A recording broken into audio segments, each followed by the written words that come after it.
and welcome to a very, very special episode of No Neutral. I cannot believe it, but we are actually finally at our final CPT event of the year, and I couldn't have made it this far without my brother, my co-host, everybody's favorite, Brian F. What's going on, Brody?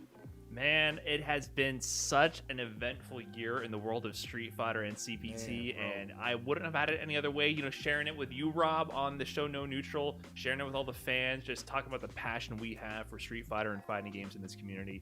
It's been a wonderful ride, and of course, it's all leading up to the biggest region. We keep it a buck every time. It's leading up to the final CPT event of the year, Japan number 4. It is coming up. It's been a long time. Man. The most storied region in Street Fighter history is, of course, going to be throwing down once again today. But before we get into all that and recapping last week's CPT, we, of course, have to give a shout out to our co-host in Japan. Shout outs to Team No Motion and all the Japanese viewers and audience for tuning in week after week to No Neutral. We always appreciate your support very, very much.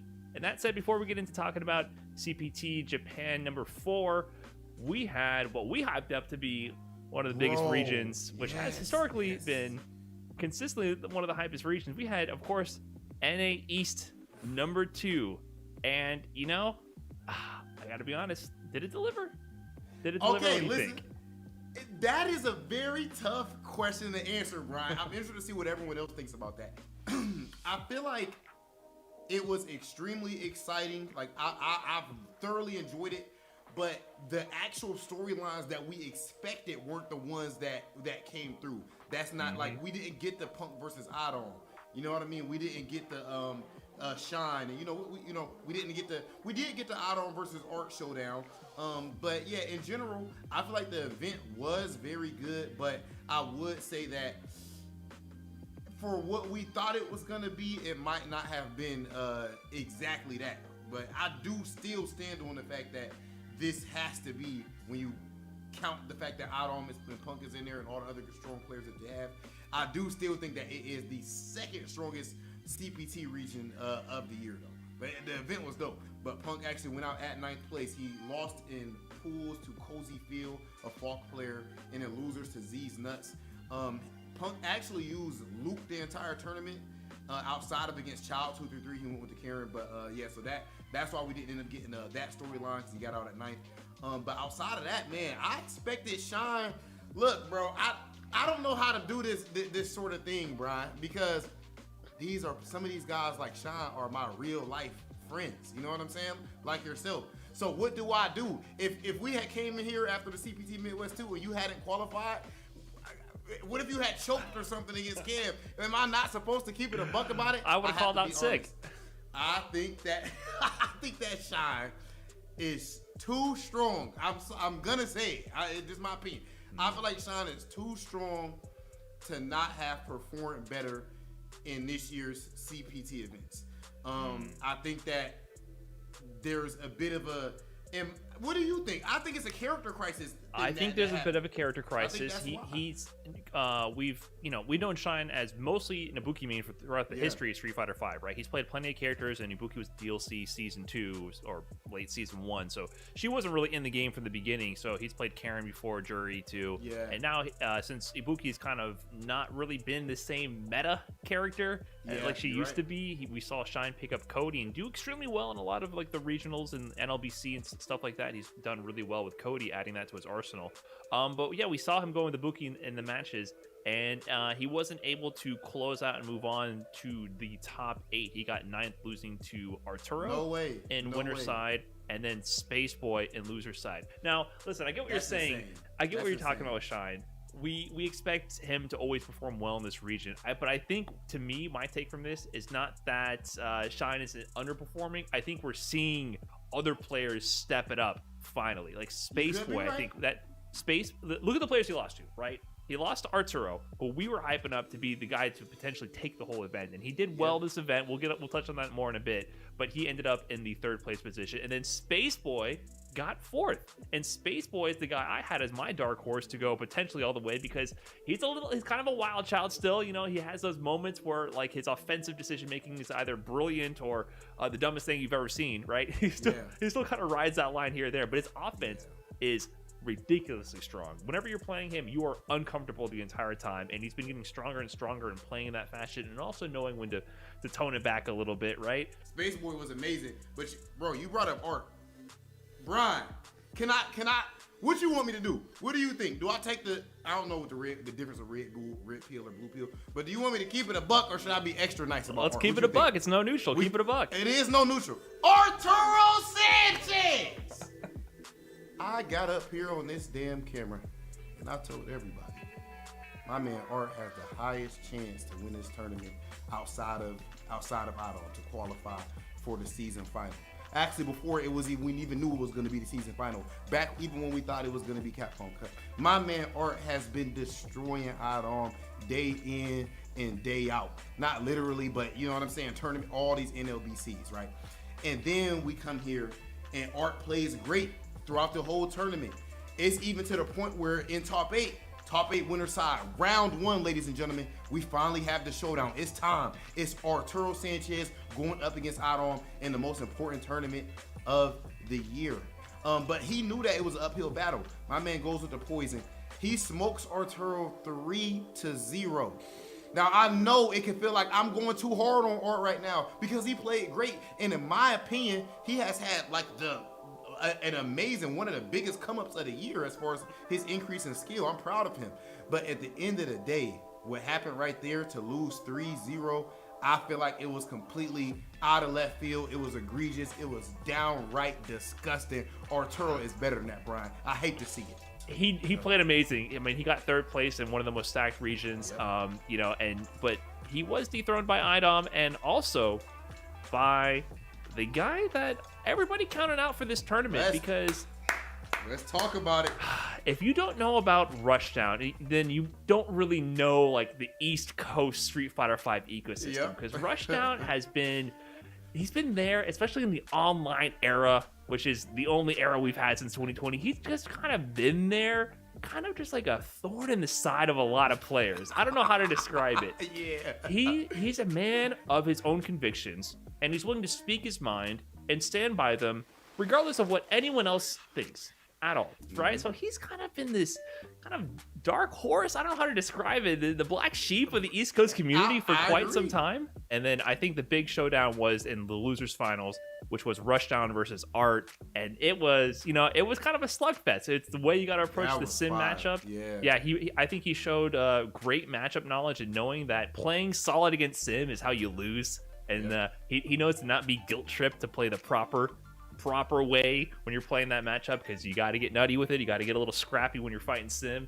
And he showed great matchup knowledge to eliminate our pick for potentially making the upset to get to grand finals and just showing that he's at that level. And like him or not, you got to respect him. You got to respect the gameplay. I think he's made that message loud and clear. But he's not the guy who won the tournament. No, he's not. He's not the guy who won the tournament. The guy who won the tournament, I think, is now officially a poison main. Idom won this tournament, I think, with 100% poison. So yeah, he picked poison and 3-0'd Arturo, 3-1 against a Rushdown in winners finals, and grand finals was 6 rounds straight, 3 games straight. Rounds? It was 6 rounds straight. Rushdown couldn't get a round on the board at that point. He looked pretty strong in winners finals. It was 3-1, but there were rounds exchanged even in the games that he lost. So it felt competitive the entire time.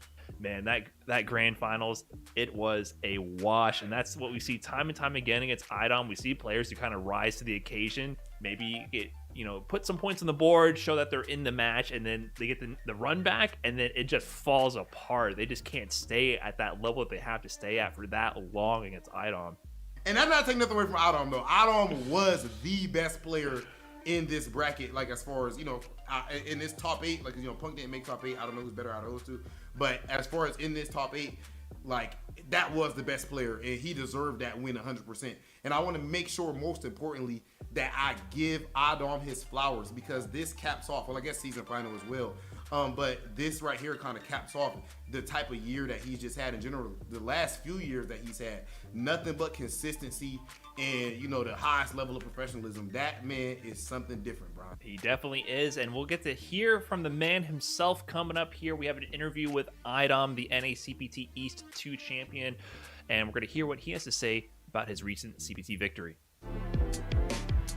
Hey everybody, we are here with the NA East #2 champion, Mr. Idol, current also Capcom Cup reigning, defending Exactly. Capcom Cup champion Idom. But also, as you mentioned, yes, the NAE second qualifier. Number one, we'll just start out. How you doing, my man? The tournament is over. The season, besides the finale, is over. Has that let some stress come off your shoulders?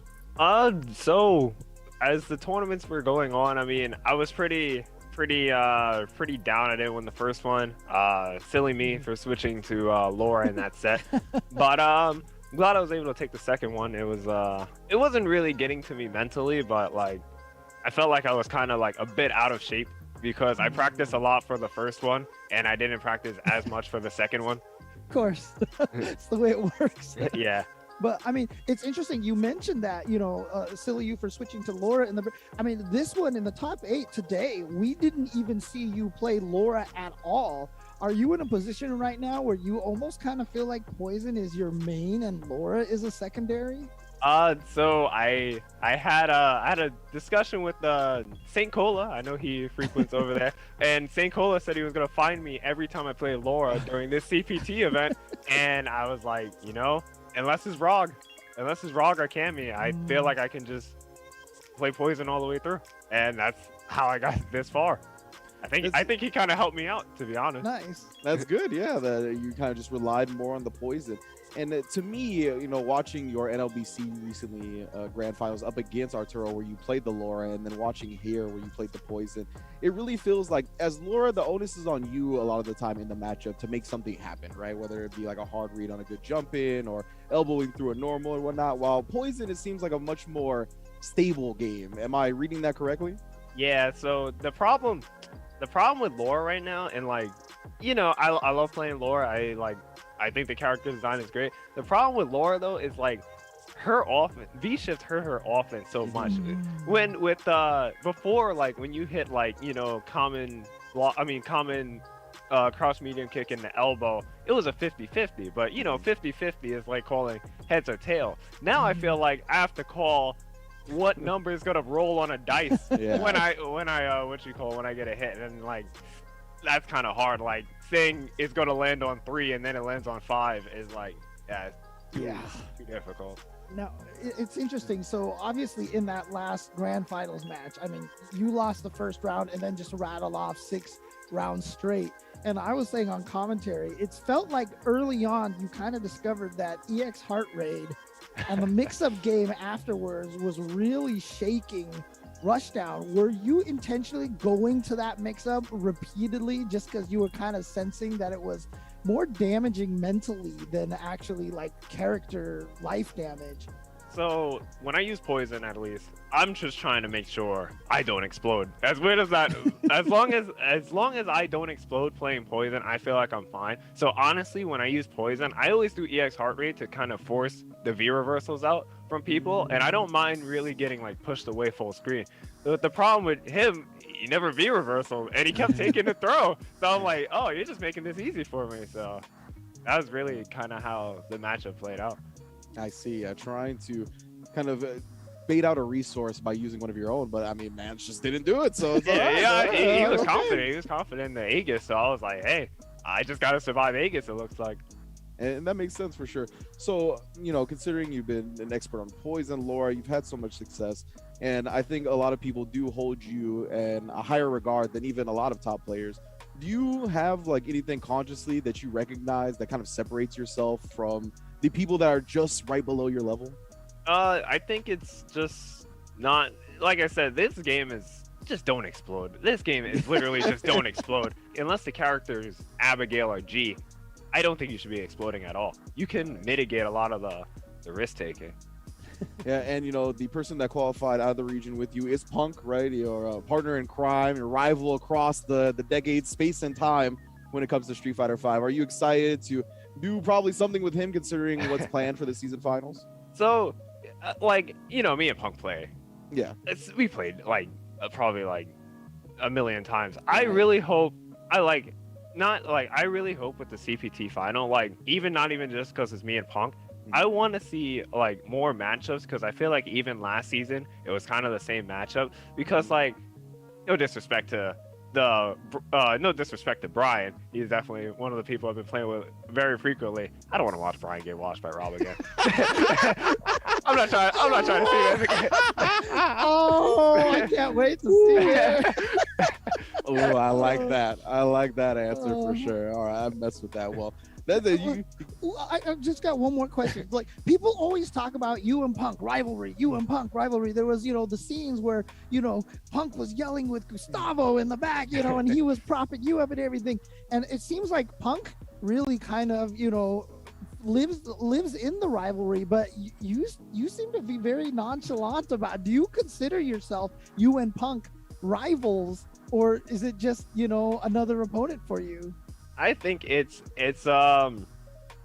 he in fighting games he wants to be the best in every fighting game he plays. When I play, I'm just like, I'm trying to have a good time. I think Rob said on No Neutral, when I play, I just try to make it a one-player game. Now I feel like, now that I heard Rob say that, now I feel like thinking about the other fighting games I play, I was like, man, in every fighting game, I'm trying to just make it a one-player game.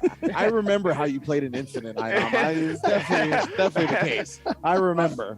But yeah, so like I feel like I'm trying to I guess make it a one-player game, and Punk's trying to be the best. So I think it's different goal. I'm not trying to be the best. I'm trying to just play my one-player game. Yeah, I definitely get that. And to me, it really speaks to both of your personalities, right? And kind of where your motivation comes from, honestly. Everybody taps into their energy differently. Right. I'm just gonna say it. Idom is Ryu and Punk is Ken. Yeah, I think that's a decent analogy right there. And they're a rivalry because we've just seen them face off in the finals so many times, right? So even outside of their personal interest in it, it's just these are two of the best in the world, and they've played so much that we have to consider a rivalry as fans. But I love hearing your perspective on it, Idom. It's always great to just see, like, I think that really does come across in your stoic nature. Yeah. And I guess the one last question that I have, you obviously are the reigning champion, but we haven't heard a lot about, like, after winning, Gotcha-kun, like, got a house and everything. And all this, like, how has the championship actually changed, your life and, and changed a lot of stuff around you? So, like I said, going into that Capcom Cup, like I said, I wasn't expecting to win. I didn't know what to do with the money. I've honestly, I still have it. It's just I don't know what to do with it. Yeah, I remember it had to be at least a year ago at this point that someone asked you, "Have you spent any money from it?" And you said no. So is that like pretty much still the case? Like that is majorly still sitting there? I have not used. I feel like I've had chilling. Did I tell you, Idom, that you're my favorite player in the whole world? I definitely did not slander your name in the audio tests. We're gonna have to end this interview so we can get Idom to sponsor a commentary team. So. Oh man, no, but seriously though, congratulations again, and honestly, just eye domination. I mean, that's the best nickname considering how that grand finals went. I mean, that was just an absolute clinic. So congratulations, definitely proving that you deserve the championship, you deserve this qualification, and so you remain as one of the greatest in the world. Yeah, and we just want to take this moment to give you the floor, right? Give you your shout outs or however you want to sign the people off. All right. Thanks for watching. I'm glad I got to play in the CPT online. Shout outs to all my fans. Shout outs to Xset. Xset, I forgot the new sponsor. Of course. Shout out to Xset, and shout out to all the fans of the game, fans of my play. Shout outs to all you guys for keeping the scene alive during COVID and these pandemics. Yes, sir. It wouldn't have been possible without all the fiends at home viewing every time. I'm a fiend myself, so I love seeing it. Once again, congrats, Idom. Glad to see that he is the qualifier for NA East 2. Incredible play. As always, James, that was a definite sick top 8. Sick events throughout all of the CPT. It has just been awesome. So we've been lucky to be a part of as much as we've had. Thank you all for joining us. Once again, be good to yourselves, be good to each other, and we'll see you soon. Spoken like a true villain, the true villain that he is, Brian. Everybody thinks that he's such a nice guy. They see the cornrows and all that. They see the smile. They see the socks and everything. But in the end of the day, Idom is evil. He said he just wants to make it a one-player game. Does that sound fair to you? It does not. Is that like the meme where Punk is the villain in the trailer, then you find out the true villain is Idom all along? The twist ending. Yeah, at the end of the movie. The end of the movie, you find out it's Idom all along who you had to worry about. Yeah, bro. Imagine watching Saw, and then at the end, Idom just stands up out the chair. That's the twist. Whole top. Giving you the EX heart rate right there on Wake Up. But yeah, that's Idom. He's very forthcoming about how he approaches the game and his thoughts on the game and his own play style. So I can always appreciate that about our reigning Capcom Cup champion. So shout out to Idom once again, and congratulations on your recent CPT victory.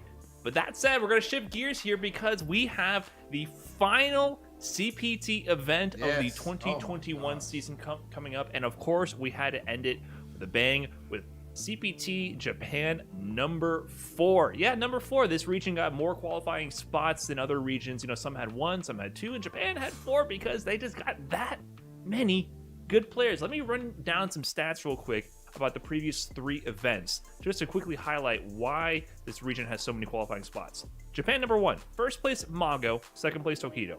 Japan number 2, first place Higuchi, second place Sako. Japan number 3, first place Daigo, second place Kawano. You might notice something about that.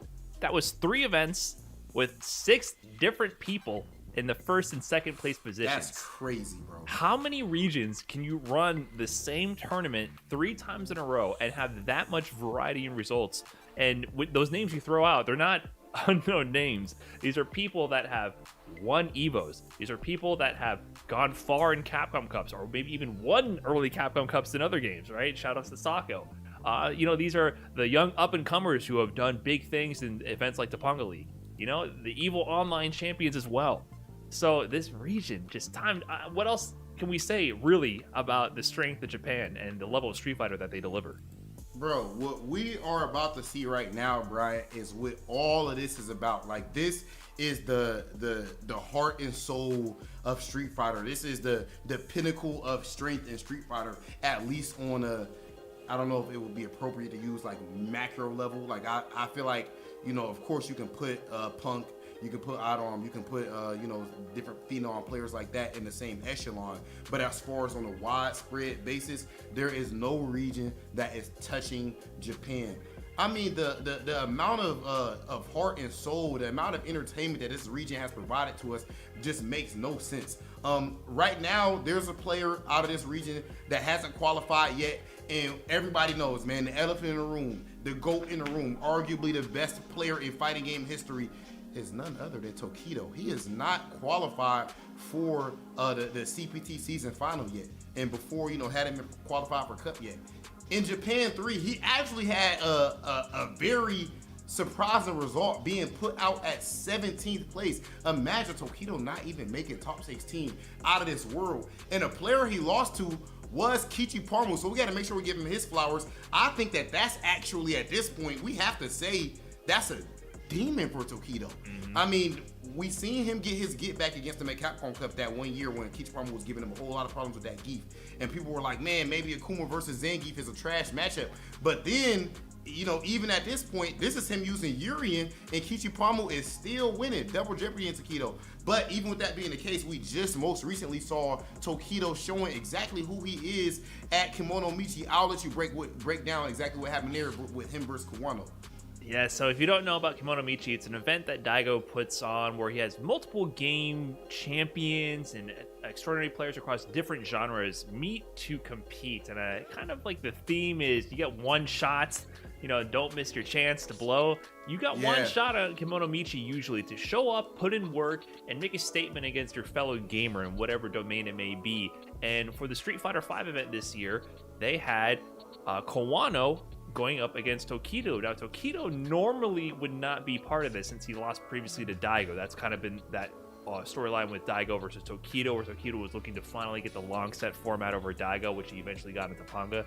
But he lost to Daigo and Kimono Michi's, which means you're not supposed to come back. But Kawano was given the spot and the offer to challenge somebody to take part in this event, since Kawano's been doing so great, won to Topanga League, and was asked by Daigo to participate after they had that super close set in the CPT Japan number 3 event where Daigo got first and Kawano got second. And he asked to challenge Tokido, because I guess if you're a young up and coming Street Fighter V player in Japan, you're making your mark, you want to take on the gods of Street Fighter, right? You don't want to just take on anybody. So Tokido is the one person who actually beat Kawano in Topanga League in that round robin format. You can still lose to certain players and still progress in the tournament. He lost that set, 1-7 against Tokido, but still won the overall event. So he's gonna have a bit of a chip on his shoulder. I won the tournament, but that one guy got me.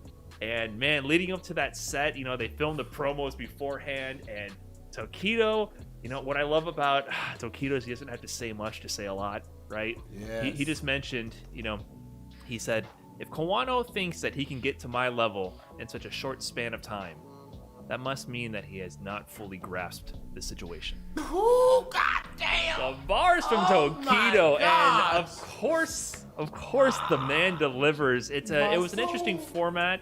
I believe it was best 2 out of 3 sets in a first to 4 format. So like each set, I believe, was first to 4, and you had to win the sets 2 out of 3 sets.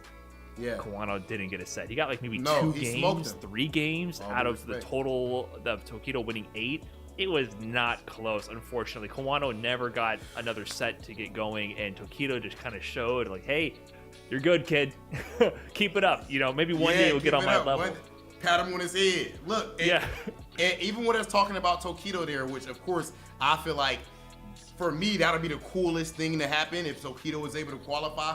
But you'll notice that me or Brian, we will not be providing any predictions as to who's gonna win this, because how could you? This region, they just have it all. You want to talk about footsies? They got it. You want to talk about anti-airs? You want to talk about history? Do you want to talk about legends? This region has it all. This is exactly what Street Fighter is and everything that it stands for. Ladies and gentlemen, finally, it is time for the top 16 of CPT Japan, number 4, best region in the world.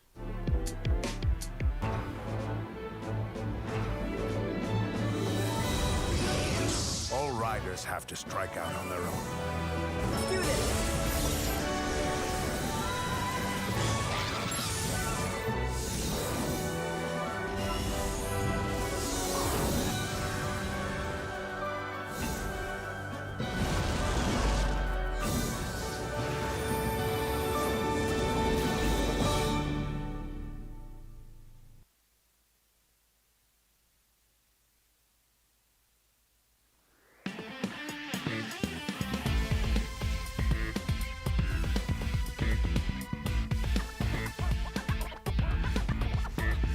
So, you really want to go through the trouble?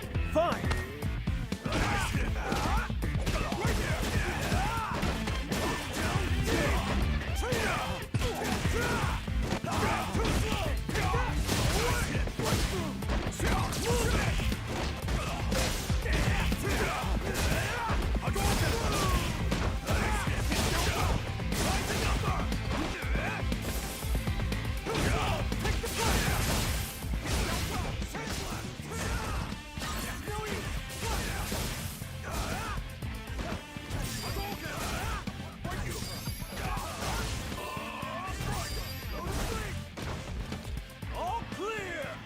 Easy mode too much?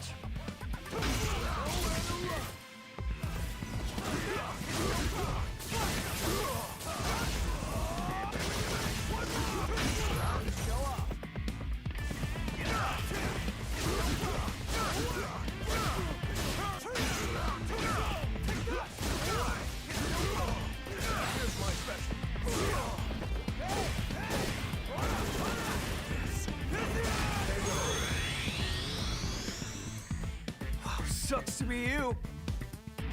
I'm always ready for a fight.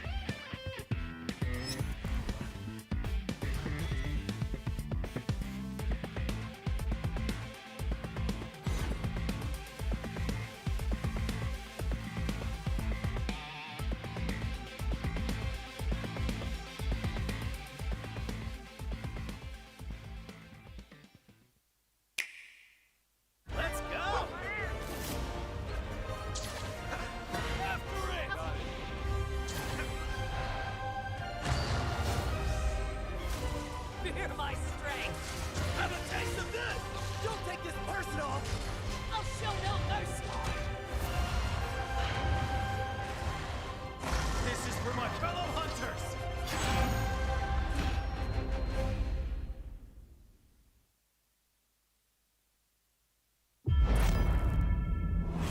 ain't too late to run off to mom now.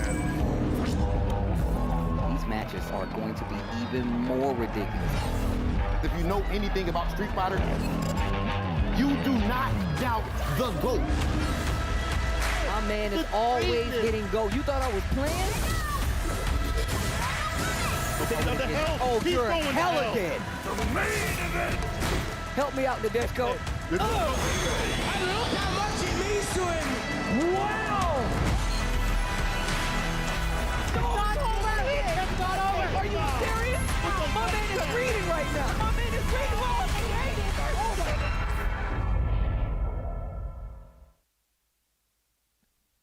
And here we are. It is the final Capcom Pro Tour event of 2021 season. Of course, we're in 2022, but this is it. This is the last one. It's Japan. No, we started with Japan #1. Correct. I remember the two of us were doing that. Over 500 people, by the way. Yeah, For that one. and now we're here, Japan #4, with how many entrants? We've hit 323 entrants, and it's been absolutely consistent since Japan 2, 3, and up until this point. It's been over 300 players every single time, James. Whew, wow.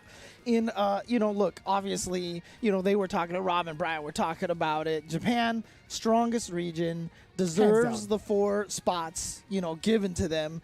And so we're trying to find out. So the first one was Mago. Second one was Higuchi. Correct. And then the third one? The GOAT. You do not doubt the GOAT, Daigo Umehara. And so a lot of people are wondering, in the bracket, they looked at the bracket. Where's Daigo? No, he's not doing the Punk or the Rob TV or the nephew thing, right? He's not gatekeeping anybody. He's staying out of the tournament, letting somebody else get through here. But I mean, there are so many names that are not in that 3 list already. Tokido, who's here. Fudo, who's missing from the top 16 completely. That is a big surprise also, yeah. Bon-Chan, who lost in the first round of this tournament. We have to talk about that route later, too, man. Bon-Chan, barely missing out, especially right out of the gate from his bracket. That and Itazan not making it through yet? Dude. Or actually just not making it through at all? Why am I saying you're yet? right. He's going to just bust down the door and he's like, I'm time for SPD. Like, no, he's going to erase the bracket. Yeah, and he's be like, going to take Kichipomu's spot. He's like, I taught you how to do this, by the way. Yeah, and so, I mean, but we still have a bunch of really strong players in here. So Tokido is here, and, Kichipa is here, Fujimura, Kawano, Nemo, Gachikun did make it, Itsuki. Okay, let's just take a look at the bracket here. You can see, and Yamaguchi, this is a name that I am not familiar with much at all, but literally just got the intel that he is Momochi's newest student, younger than Higuchi, and really tries hard to play like Momochi. And here he is, and finally we're getting the youth in Japan to start showing up. Yeah, just one of the sideline stories that's been really focused here in the top 16, right? You could see already the rivalries kind of stacking up. Tokido versus Kichipamu, one of the more interesting ones, right? We've seen Kichipamu sort of being the demon for Tokido, other than some of the other events that Rob and Brian have highlighted. But in the CPT itself, Kichipamu's been doing pretty good damage against Tokido. Yeah, he double jeopardied him last in Japan 3. So Tokido wasn't even in top 16 because Kichipamu beat him twice. And here he is, demon status here again. Yeah. And then you talked about Yamaguchi versus Fujimura, both being part of Shinobiism, right? Fujimura has taken the mantle as, an assistant coach, I feel like, for Momochi, because Momochi's pretty much like the CEO. He's putting the teams together. He's trying to scout all the best players. Fujimura's pretty much taken the role of the coach for the team, also being one of the more dominant players since his transition into Cammy and Chun-Li. Then you have Kawano versus Kudo. Kawano being an absolute monster. Second place last time, losing to Daigo, and then 320 players, like I said, we know a lot of these players. I actually don't know anything about Kudo. I'm not going to lie. I'm in the same boat. All I know is that he's given us some of his information and says that he's playing Chun-Li today, this weekend. Okay, well, kudos to him. Mizuha going up against Nemo. You can see in the bottom of the bracket over there. And then on the loser's side already, we're starting with Sakaguchi going up against Peroshi. Yosan and Nishiken. That's going to be a Jury versus Blanca match. I cannot wait, actually. The only exposure I've had from Blanca is some of the players in the U.S., but mostly from Street Fighter League Japan from Nishiken, right? And then Yosan being one of the premier jury players that a lot of folks that have kind of, starting to put their eyes on. Of course, we have Shuto versus Gachikun. That is a match that has been going on for ages, I feel like, in terms of Street Fighter League. And, right? and Gachikun was the one who actually eliminated Bonchan. Correct. Yeah. And Shuto is still finding his bearings with Yuri, and like he's starting to evolve. Like he had a really great year in 2020, going into 2021. He's starting getting a little shaky, but he's starting to mess with a little bit of like extra characters here and there. I'm not gonna reveal who just yet. And then of course down below, Uita Jun versus Itsuki.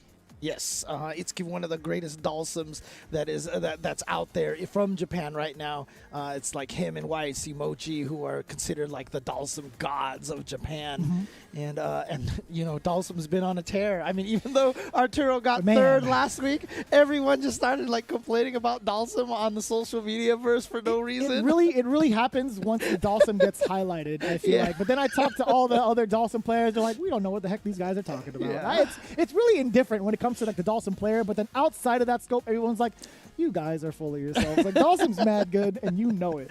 Oh man! And so obviously, look, the 16 players we have here, all amazing players here, and of course, we have to mention the fact that Capcom Cup was canceled this year, right? So the players here are, playing for not only the prize money, but also the opportunity, though, because we're still going to put on a show for you guys. Make sure we have a bunch of exhibitions and stuff involving the players who qualify. So there's still something with that. And, they'll still get a spread of the prize money there.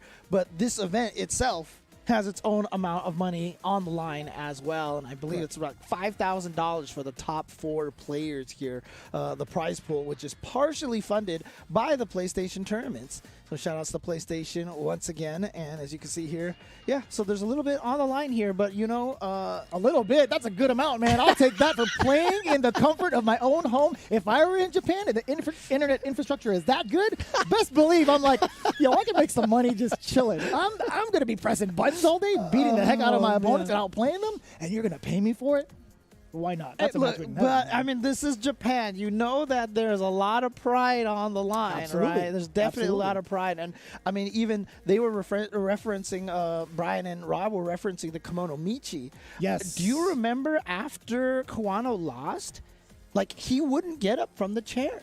He sat in the background, and like Daigo and I think it was Hamako who were like doing like they were trying to like close out the show, and Kawano was just sitting back there, and it was like brutal to watch, like because he was so shaken up by that. It's happened so many times over, right? That literally happened to the Kimono Michi prior, where Tokido was in that exact seat, right? He was forced to get up, and he had all this emotion. He was actually crying. He lost during his Daigo. interview. He lost to Daigo, right? Yeah. So it's a big deal. They take it very, very seriously out there. Not to say that people don't in the other regions, but you could see it like physically. You can see how much it means to the players, even if it's something like Kimono Michi, right? That exhibition is a lot of there's a lot of pride into it, right? A lot of like attention, like kind of like put a lot of stock into it. But it's a lot of effort from the players themselves. Yeah. They want to make sure that they come up as the winner, because all that work going for naught, and like you're trying to come up with a strategy and a solution, and it just doesn't come your way. It's like, what was this practice for then, right? But you got to see the brighter picture, right? They're here. They're both here in the CPT. When you talked about Tokido and Kawano, a lot of these other players too that we haven't seen, those are the ones we really want to highlight as well, because again, being able to showcase some of these talented players in the light of a CPT is something we're all about. We want to make sure to highlight the players as much as possible from these regions. It's cool to see some of the favorites up there consistently, but when you see a name that you haven't seen personally, it's like, this is going to be spectacular. Right. And speaking of, adjustment, Kimono Michi trying to learn and everything like that. Tokido, after he lost to Daigo, did end up defeating Daigo, I think, in the next tournament they fought against. Guess who else Tokido lost to a bunch recently? Kichipa.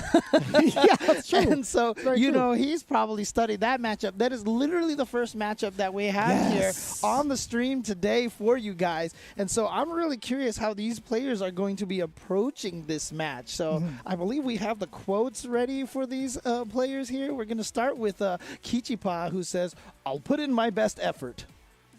Very straightforward. Not quite what matches his character when it comes to being on camera and how he is with a team and a team format, but I'll take it. You talk to people how they treat grapplers. If you want to match a character, you'd be like, rah, rah, that's not what I was thinking. But here, let's take a look at what Tokido had to say going into it as well.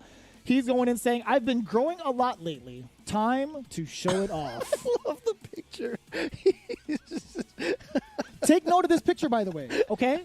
In about a year, the way that he has been pumping iron in his home gym, he is going to be massive. Every one of his games has been in his gym as well.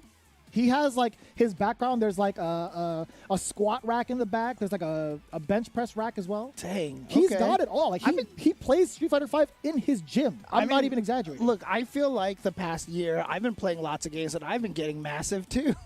Brother.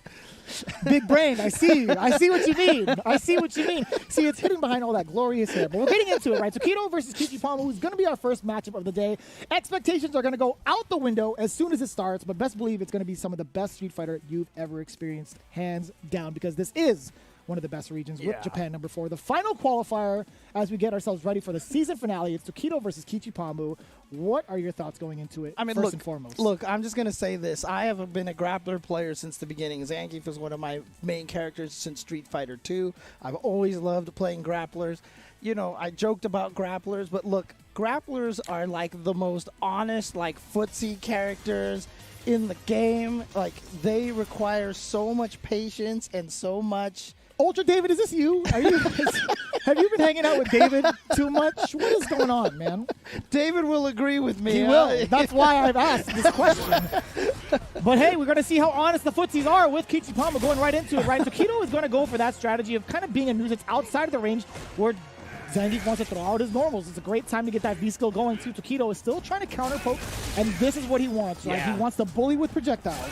And I see Kichipa likes to play up maybe to the stereotype of grapplers, as his name is Strong Monkey on the CFNs there, which is hilarious to me. I love it, personally. And also just, noting the beautiful little banners in the background for the Street Fighter duel. We'll tell you all about that a little bit later on. Oh, best believe that's guaranteed. The Strong Monkey, yes sir. The flex out of it, but Tokido getting himself out of the SPD, out of danger as well. The side switch gets to use so much estate after that. So smart. Tokido getting that charge up, but still not in time, right? That's still in the danger zone. Yeah, but that was only a light SPD, so no mix-up afterwards. That's the important part about that. If you get light SPD, you quick rise, and you get out. What the? Get out of nowhere, right? EX SPD, the meaty situation. That is a heavy SPD to follow through. Kichipamu, a couple touches away, checks the low into the throw, and that's going to be round 1. So explosive from one opening. So again, the EX SPD has the range of the light SPD, but the mix-up potential of the heavy SPD. That's why it's so powerful, can get the party started. After a heavy or EX SPD, if Zangief dashes, he's +2. So if you try to wake up with a 3-frame or 4-frame button and he SPDs, he beats you. That's the whole mix-up of Zangief right there. And it's been so impressive. Kichipamu has been actually countering the counter-poke strategy against Tokido just at the right ranges. His footsies have been immaculate. Yeah. And again, it could also just be a thing. Once Zangief does get that loop on you, when he gets the vortex on you, too slow. Too slow. That's supposed to be a combo. I guess you could say it was too late.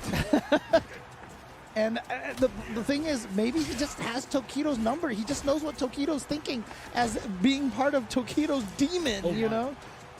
This is a dangerous situation, right? Tokido no longer having access to fireballs because of the fact that the trigger is locked and loaded from Kichipamu. Big counter hit, but still nothing of it afterwards. It's just a little too far to really get a continuation. Goes for the low. And it's so awkward, right? Kichipamu, I feel like, man, the trigger is now loaded for Tokido as well. Does get the hit. Got it. Okay, here we go. But actually, it's almost like Zangief was a little too thick, and so the bounce off of there didn't happen properly. He didn't get the combo that he was expecting. What's so wild is Kichipamu is still one hit away from potentially taking it all away. From Tokido. This is where the mix happens, right? Tokido, after blocking the V-trigger, just comes right in with the lariat without a trigger behind it or anything. He was going to be -2. And Kichipamu might have even been able to punish it with a super and kill him. Possibly. And that's the scary thing. Like, even though Kichipamu was -2 after holding down the tornado, it was just like, he understands that it's not a turn, but something wild still might happen. Right. All right. Checking. Yeah, back to this neutral over here for Tokido here. And again, you know, it's that standing medium punch for Zangief is so good, and it's like I feel like it's like the crux of his entire footsies there. They buffed it one season. Oh no! Oh, okay. This is so tough. This is perfect for a grappler, but no, Tokido. Oh, and he got no the back fear. throw. The back dash away from the throw, firing right back. No. Saturday Slam Masters right into the middle of the map. No. Okay, so big life lead now, but Tokido still has that V trigger there. Oh, here we go, the V reversal out of there, yeah, but yeah, now he's worried about getting kicked into it, so he's gonna just use the V break to get away from it and stave off the first mirror. Tokido still sitting on a second one though. Gotta be careful of that. And I like him taking the kind of precaution of V reversal in case Tokido wanted to follow past the fireball. That was pretty cool from Kichipama, but Tokido sort of backing it up, does get the fireball, a little bit of damage, does get the charge up V-skill as well. He still has a second mirror. Right, and all the little damage that Kichipa takes is bad because one combo off the mirror. Oh, but the V-shift, yeah, that's all he was waiting for, and there you go. Goes right through the projectile with the projectile invo lariat, and Kichipa taking game number 1 over Tokido. And so, again, remember, we're starting at 2 out of 3. And so Kichipa 1 game away from once again just being the biggest thorn in Tokido's side. That's got to be a real nuisance if you're Tokido. Now you're thinking to yourself, it's like, is Urien going to be the right play here? Should I even switch it up? No, he's sticking to his guns as he should. Yep. To be quite honest, it wasn't that big of a beatdown. Tokido back at it with the Urien. Kichipama making the right adjustments too. Very early on, now we got to see what Tokido's going to do. He's going to be adamant about this fireball game. He's utilizing medium kick a little bit more now. You saw it. Oh, I haven't heard Tokido was practicing Boxer for a little bit. And I know V-Skill 2 Boxer can give Zangief problems, but maybe something that Tokido's not confident in enough yet. Yep, and you see him just absorbing all these hits. The gray health is building. Yeah, too far away. And look at this. Yeah, it wasn't even just like a crouching strong. He went for the full crouching heavy punch. Masterclass in punishing. Tokido making the most of it. And again, the proper adjustments, we were just talking about it too. I don't know if he had the proper charge yet, but still, back throw. He went for the thunderstorm. Look, he just wanted to get the mental damage there. He was building meter is what it was. He was building himself some meter to bring into the next round. But you can't take it with you if Tokido manages to get it again. V-skill into heavy SPD, punishing the tackle. Yep, and just continuing keeping those plus frames. But Tokido does manage to get out of there. Even if you take those hits like that, that's considered a win if you can get away from Zangief's spinning pile driver vortex. And I like it. Tokido's starting to mix it up. There's a forward dash. Ambiguous. The aggression is there. Yeah, again, Urien, just this character, his dash is so hard to see. Shades of Season 1 Nash, you know. And that's fair. It's been pretty troublesome. It's been pretty much a nuisance in the online realm, trying to stop anybody's dash. But and he goes for it. No way! He just does it. He just does it. Now why not? Why not? Yep, and now you're just going to get jabbed to death potentially here. Now you've got yourself the second mirror. But no longer a threat. V-shift out, pushes him further into the corner, and just one touch away, just absorbing the fireballs. And what a way to end it. If you're looking to build meter, that's probably the best way you can do it. Kichipama maximizing that. It's smart because he was, poking with a crouch light punch. Knows Tokido can't take even a single light punch, so he just faked it. You saw him juke a little bit and then just walked up another, like 2 or 3 pixels light SPD game. Or round, I should say. Ow! What an amazing start right now for Kichipama into this next round. He's built himself a decent amount of life. He's slowly getting that V-gauge up for the defensive maneuvers he needs to. Oh, yeah, he can't absorb that many hits. Not that many. It'll take some, right? Utilizing that V-skill, he's slowly building up that trigger. Got the... Oh, no, he tried to throw a little too early. Oh, V-shift. Interesting decision there. That means it's going to be harder for him to get the Aegis Reflector. Ow! Okay, here comes Tokido. Yeah, jumps away immediately. He's like, I'm not going to get... God, that headbutt is... It might even be priority system that it's beating that standing medium kick. Now you got to watch out for Aegis Reflector. Oh, he could have comboed into it right there, I think. He could have. So now it's going to be so tricky. Tokido is looking for a way to activate it off of a medium kick or a whip punish. Okay. Is he going to build enough? No. Oh, watch out! Oh, boy. It's the mirror. Critical art. Yes. Just go for the super. Get him. That was actually pretty worrisome. Kichipamu went for a crouching jab and then SPD immediately after. But Tokido just had to wait it out and get a proper punish. That was very... I don't know how to exactly phrase this, but I feel like that was the only reason why Tokido got that W is because Kichipamu had a slight error on the crouching jab going into SPD. Dude, I just screamed, watch out. That was like, I don't even know where that came from. Like, that wasn't even like commentary brain. That was like, WWE. Like, watch out. Like, he's coming in from the top ropes. Look out, JR. Like, it's oh, man. It's natural. I felt panic, dude. Like, all of a sudden, I just felt this panic out of nowhere, and I just screamed, watch out. I mean, the next thing you know, you're going to start screaming out, by God Almighty, he had a family.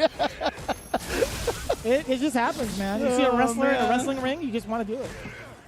All right, game 3 now. Game 3 here.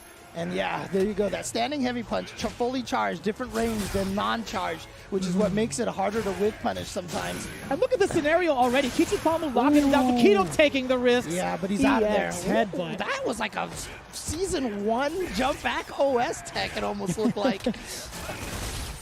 All right, but watch out. Kichipa's got the... Oh, good whip punish. Excellent whip but punish. Kichipa has the V-trigger on deck, so can't throw raw fireball. Ooh, what a throw tech. Very important one, too. I think that would have killed Kichipamu. Oh, yeah. Tokido knows. He had the opto. So many people let Zangief get away with that activation right there. So, I mean, at that range, Tokido able to jump and punish. Off to a great start. We talked about Kichipamu closing it out slowly. Ooh. There it is. Yeah, punishing the activation of the V-skill. Right, SPD gets up, and yeah, so Tokido wakes up with a button. If Zangief dashes after that, he's minus. Ooh. Slowly walking him down. Tokido's still able to get a lot of these V-skills going, and it pushes Kichipamu back so far, I feel like. Yeah, especially when he gets the charge up into the EX. You see how plus he is? Like, he's just sitting there blocking like 90 hits. Got the good lariat, so he gets the mix-up. Here he goes, EX SPD mix-up, regular throw. Okay. When was the last time you saw a regular forward throw from Zangief? Yeah, I know, right? But sometimes you do it just so you don't want to get punished if they jump away and such. Oh, jumping over the fireball, killing the SPD. It's enough to kill. We're at final game, final round between Tokido and Kichipa. Is it going to be the demon or the former demon coming out through this match here? I see what you did there. We haven't seen Akuma in so long. Yeah, I know. Man, it's so interesting. We don't see him a lot. Oh, dang. Ever, yeah. Kichipamu again. Oh, that's great. That's a great confirm for Tokido and extending the combo, spending the bar from earlier. And getting the corner, the push. Again, you can see the logo on the bottom there. That's the center of the stage. As long as Tokido can try to stay on the other side of the... Oh, no. Again. He didn't even get the V-skill charged up all the way. Oh, yeah, you're right. You got to make sure you finish that whole animation. Ooh. Oh, my God. If he jumped and he read it correctly, that would have been so... Oh, no, the jump. Oh, no. He just missed the confirm. So Tokido, with the empty, doesn't combo. Didn't have a charge. Or he had trigger. Right, that's what I was thinking, that he was just going to go into trigger, but he missed that.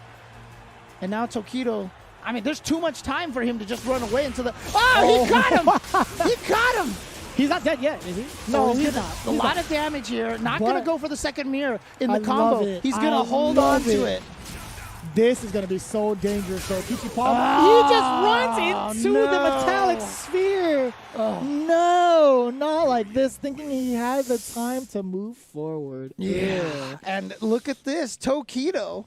It looked a little dicey at first. Dicey, yeah. But he has managed to overcome his demon here, as a player of his caliber will do. I mean, they Robin and Brian mentioned that, you know, they talked to him about Kawano challenging him in the Kimono Michi, and Tokido was like, oh, if he thinks he's up to my level, I mean, you know, if you say something like that about Kawano, you'd better come out and make sure you defeat Kichipa.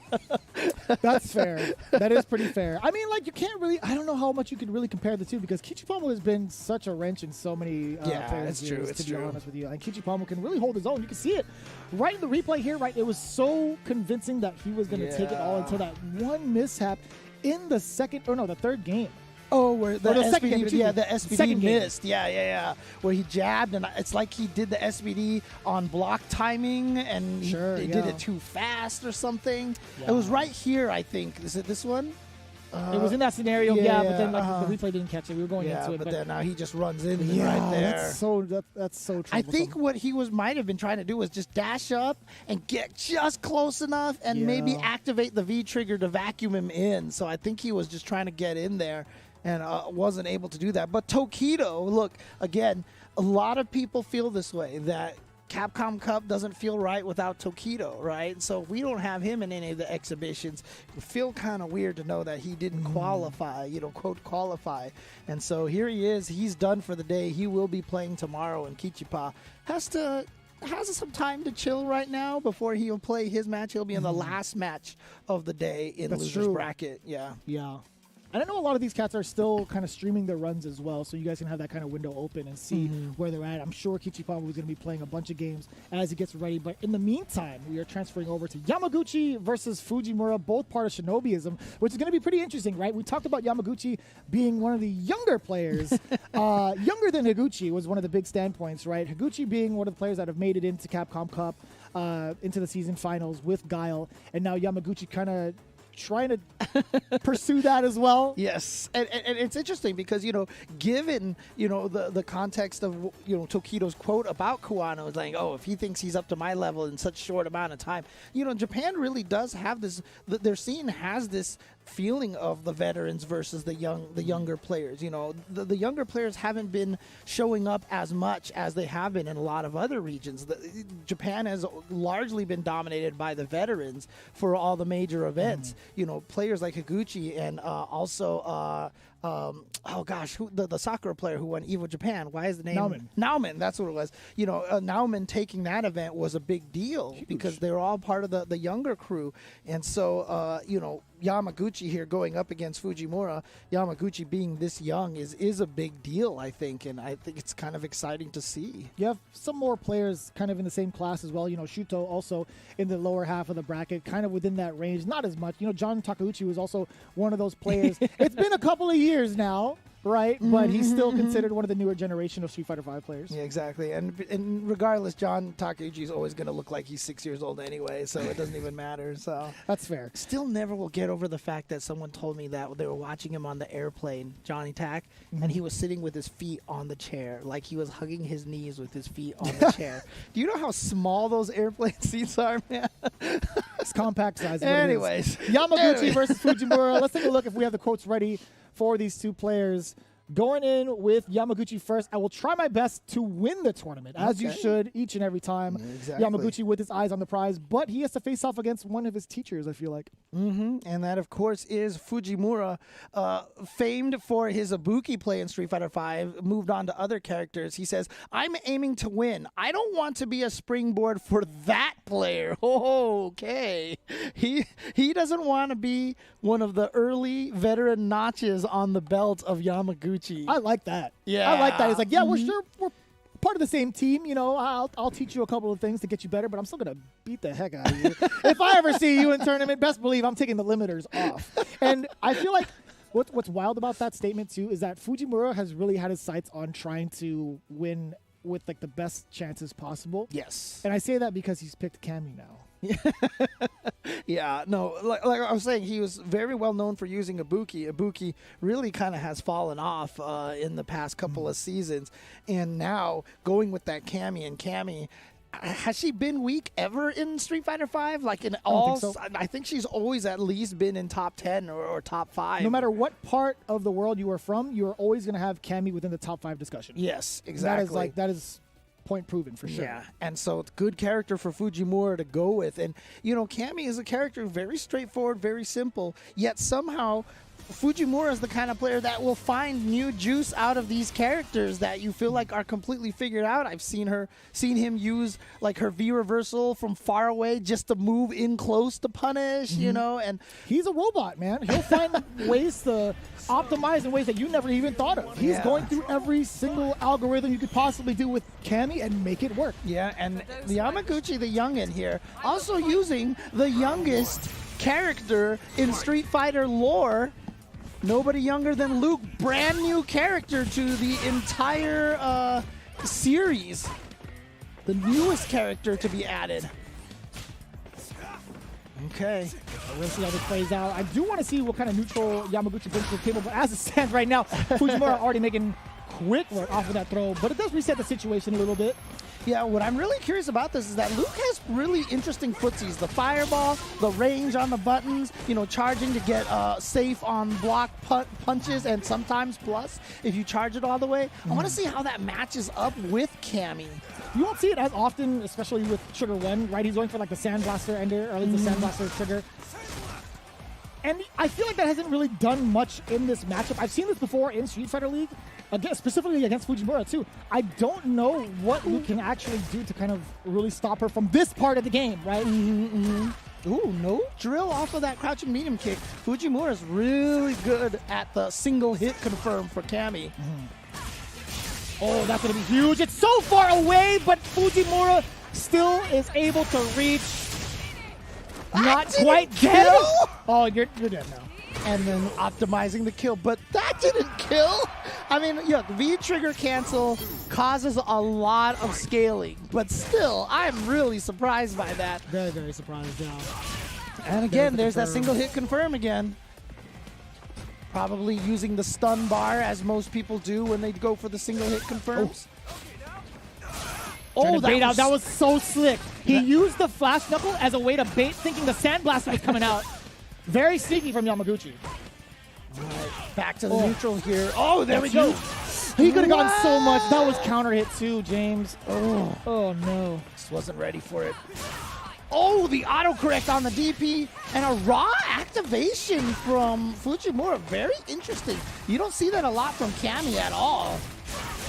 Oh, he didn't care. He would have died if he got blocked, but you know, maybe he would have thought, oh, I would go into the next round with Yamaguchi and no meter if he does block this. Oh, that's so sneaky. And remember, Yamaguchi's V-trigger is not going to go down unless he uses it. There it is. It was actually building up a little bit. That's the whole gimmick with Luke and his V-trigger.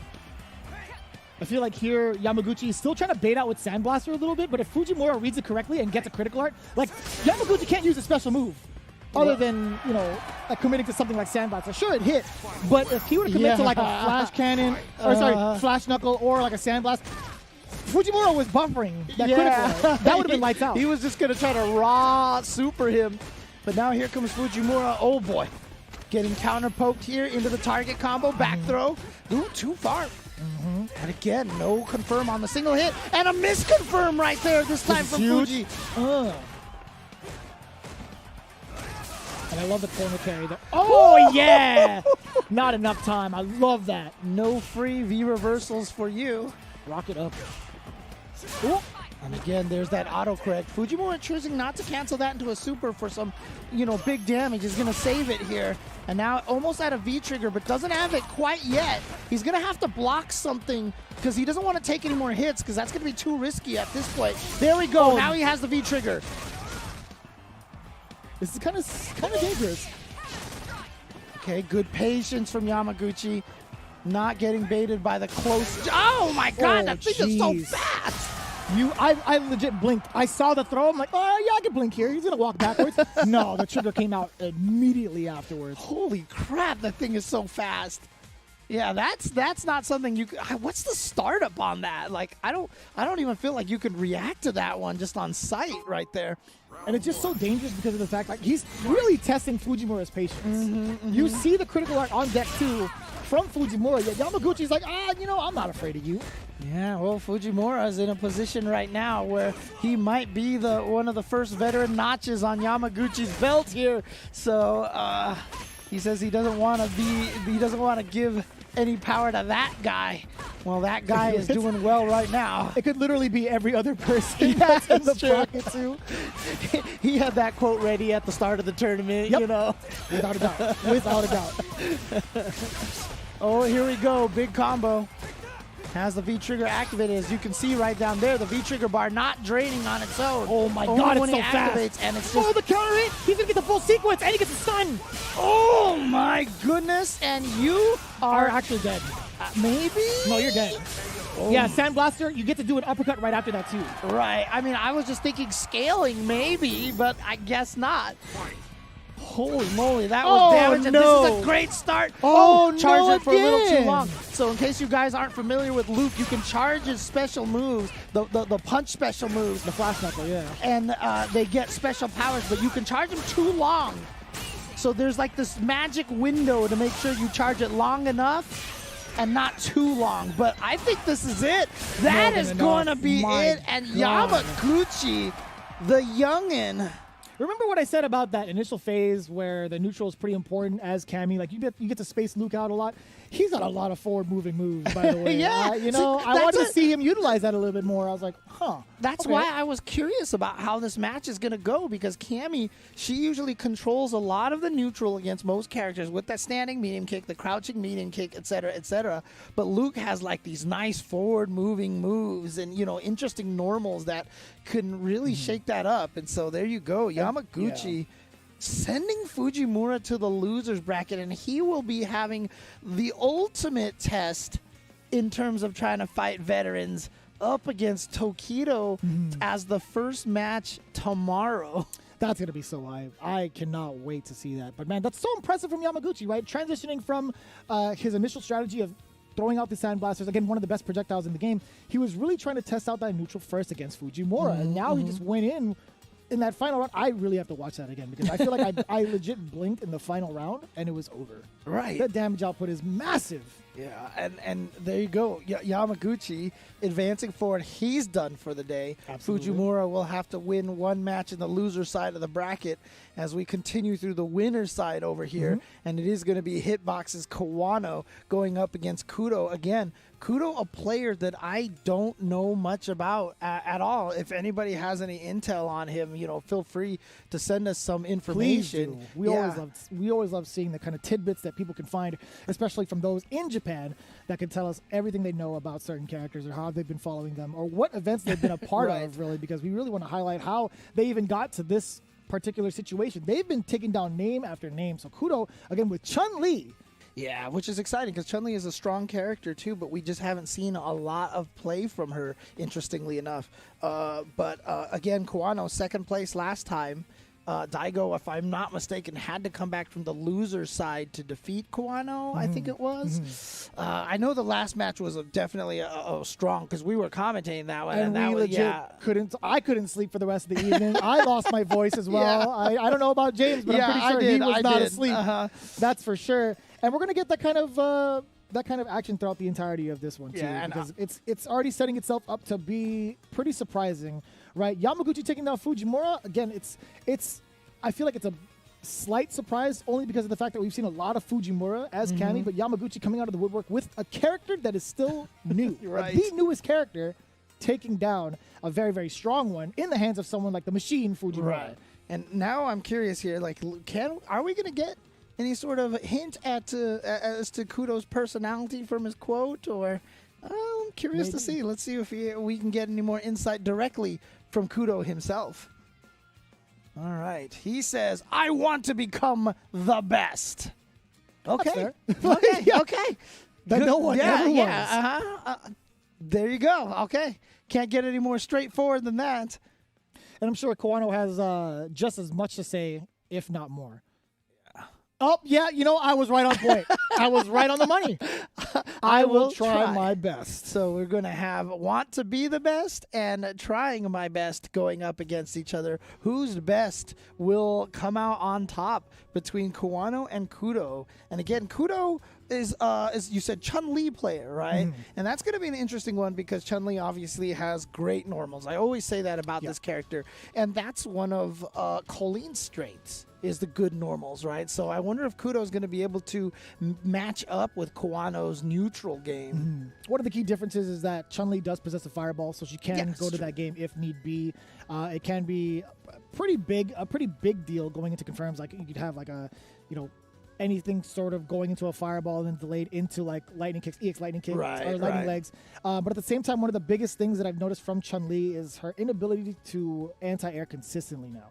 Considering the light kick has been severely changed, she has like this kind of problem at sharper angles where she could get jumped in on. Right, Right. that's It just one was- of the biggest things. Like she is a phenomenal character when grounded. Yeah, it was or that at least whole- focusing on the ground. That whole nerf to the anti-air lights where like the bottom hurt box on everybody Thank God. jumping can't Thank get hit God. by a light attack. And so, yeah, that definitely nerfed her anti-airs a bit, but we'll see how Kudo handles that and if that even becomes a concern because Kawano obviously very strong and also very good at fighting you directly from the ground, you know, without even jumping that much. And, you know, in Street Fighter V, people say, you know, one of the beginner advices people always give is don't jump.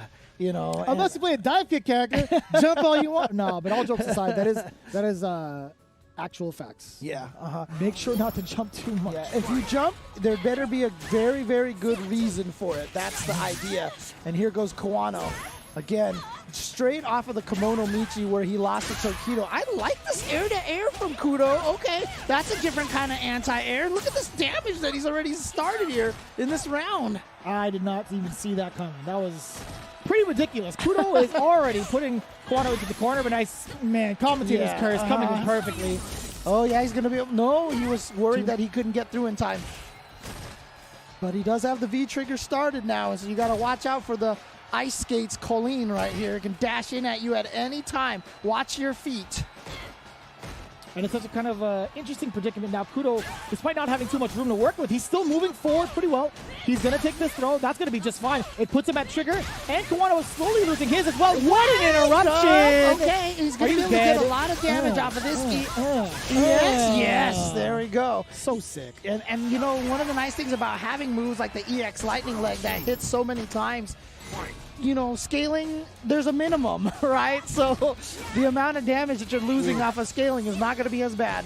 Did you see him just absolutely whiff punish the sweep? He didn't even let it finish. He was like, Yeah. you know, I'm in the perfect range. He's like, I could block this and punish it, but I'm just going to punch you in the face. Yep. And look at this, Kudo. I mean, he wants to be the best. He's starting out pretty strong here against a player like Kawano. Yeah.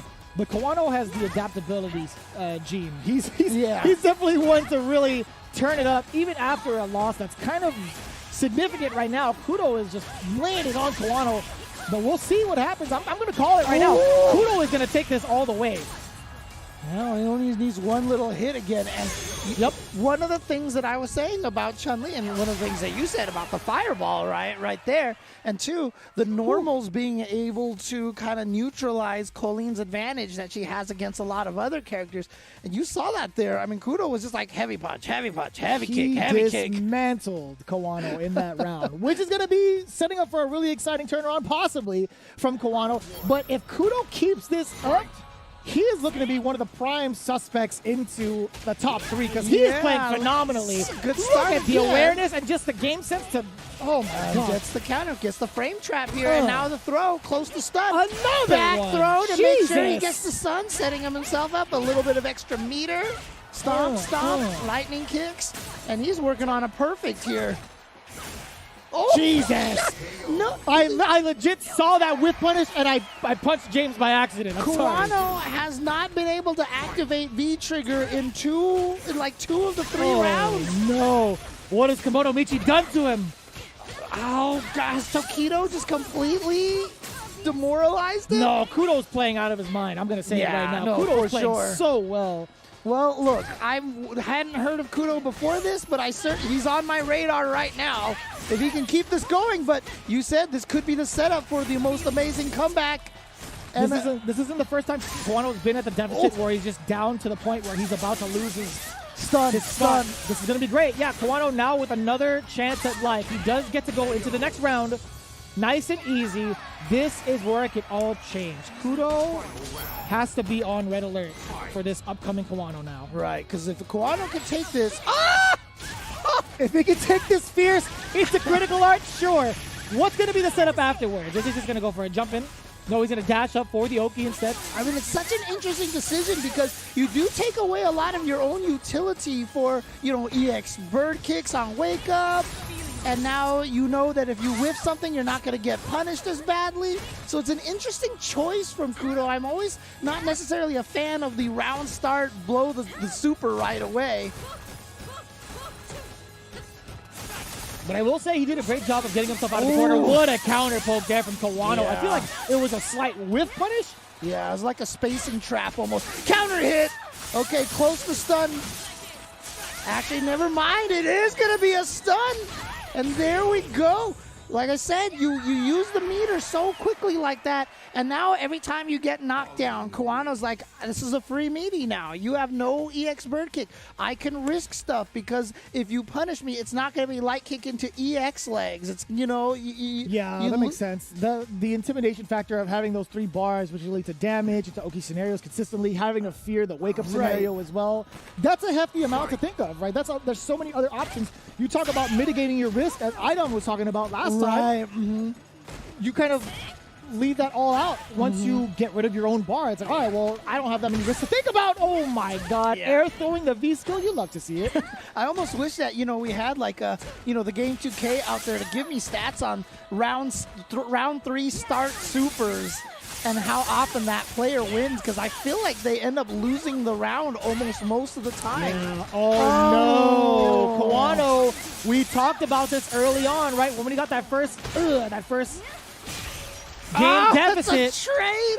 Oh, yeah. No. Kawano is slowly picking apart his opponents. It's not over until it's over, and Kawano is the biggest proponent of that. Yep. He knows full well how to adjust to the situations. And look at this, already at match point against Kudo, but is it over quite yet? We'll see. Kudo's already fighting back and pushing Kawano away. That's punishable, yeah. Easily punishable. There you go. Oh, but the wake-up buttons from Kawano challenging. Oh, I thought he was going to go for a tick throw. All right. Defensive projectile. And here we go, the activation for Kawano. Again, faking the throw. He's going for the frame trap every time. He's trying to make Kudo think he's going for the throw. It's so dangerous now. Kudo's still playing at this range. Kawano slowly trying to move on in there, but no more trigger on the table. Yeah, the trigger's out. But, he's still got half his bar. He's going to build up another one potentially. Wow. Why not? It's not punishable. What a counter post. My goodness. Interrupting the roundhouse? Kawano, please. Wow. And forward then the throw. Set up. You're stuck in the corner now. Oh, what a punish on the heavy punch. Was that a heavy punch? That was a blatant call out from Kawano, by the way. That was so smooth. That man is cold as ice. He knew Kudo wanted to press fierce. He's like, I've played against this too much. Why am I losing again? Oh, okay, I got you. Again, I felt like maybe Kudo thought that getting that super, usually when you do a round start super like that on round 3, you're trying to put the opponent into a nervous situation where you're getting them like, shoot, I have to fight from the deficit. But the thing is, Kawano, being probably the strongest player of the young generation, I feel like that's kind of Japan's consensus, that it's him or Higuchi are going to be the strongest from this younger generation.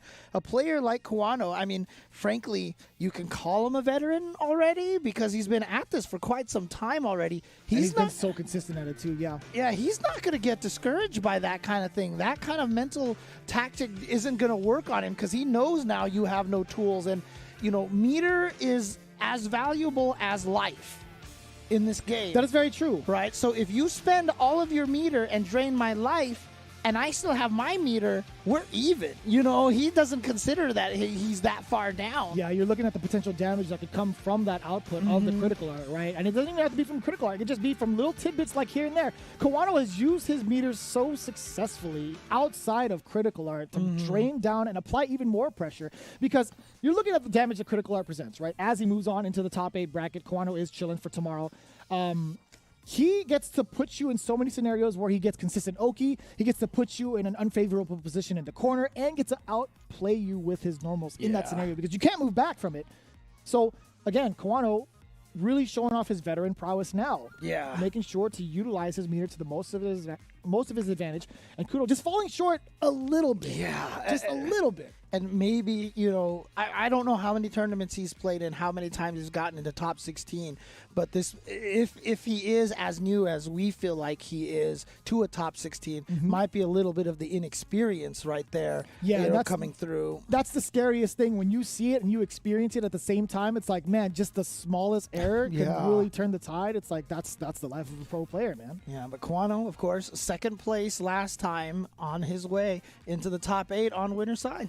Yep, and as we saw, you guys saw a little bit earlier about some of the stages we've been implementing here in the Capcom Pro Tour. The first stage is like the Ring of Destiny, and we've seen the Street Fighter Duel logos going up everywhere. Yeah. Those are actually looking pretty sick. Yeah, the Street Fighter Duel, of course, which is the Capcom authorized mobile game, is now available for download in Taiwan, Hong Kong, and Macau. Originally just only available in China, now spreading across the eastern regions right now, but other regions are coming soon. Follow Ryu, Chun-Li, and others to explore the mysterious organization, assuming they mean Shadaloo. Experience the classic stories with all your fighters and recall your memories of the original Street Fighter. Counter, stun, combo, super, an impressive array of fighting elements, and the innovative multiplayer combos offer you a new battle experience challenging your strategy and control. A variety of PvP gameplays and tournaments with in-game rewards will inspire you to fight. The arcade legend is reborn on the mobile. Download Street Fighter Duel now and join the journey with millions of players to find out who is the best. You know, I really can't wait because one, they use the Street Fighter 4 font for the title, for the logo. I love that. Second of all, I'm a sucker for mobile games. But in the meantime, I'm going to be hanging out with the rest of you, joining in on as many tournaments as possible. You can do so as well over on PlayStation. Head over to compete.playstation.com to learn more about the PlayStation tournaments and find out more of all the Street Fighter V tournaments that have been going on throughout the year. PlayStation has been putting on for the fighting game community for so long now, and have put on so many exhibitions as well. If you guys want to get into the fighting game community, now is a great time, especially with Street Fighter V and especially with the Open Series. Yep, and we're going to be moving on the winner side of the bracket right after this upcoming break. The last two players, Mizuha and Nemo, coming up after this. You don't want to miss it. Don't go anywhere. Be right back. Time to fly. Time to fly. Never give up, we won't retreat. The ones who stand have turned to feast. So fly. Time to fly. Glory waits for those who fight. We unite, we are Street Fighters.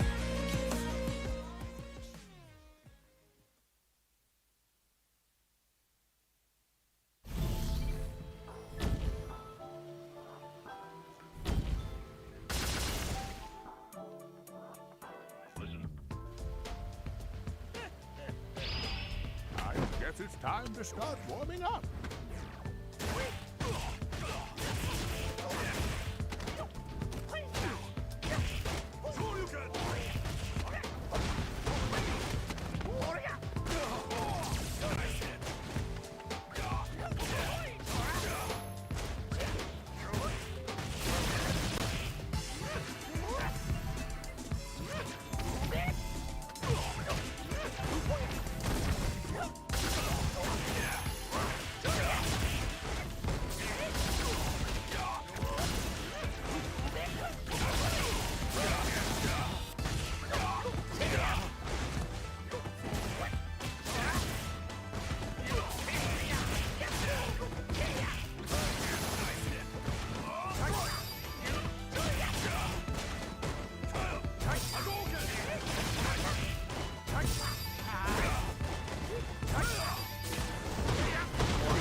riders have to strike out on their own.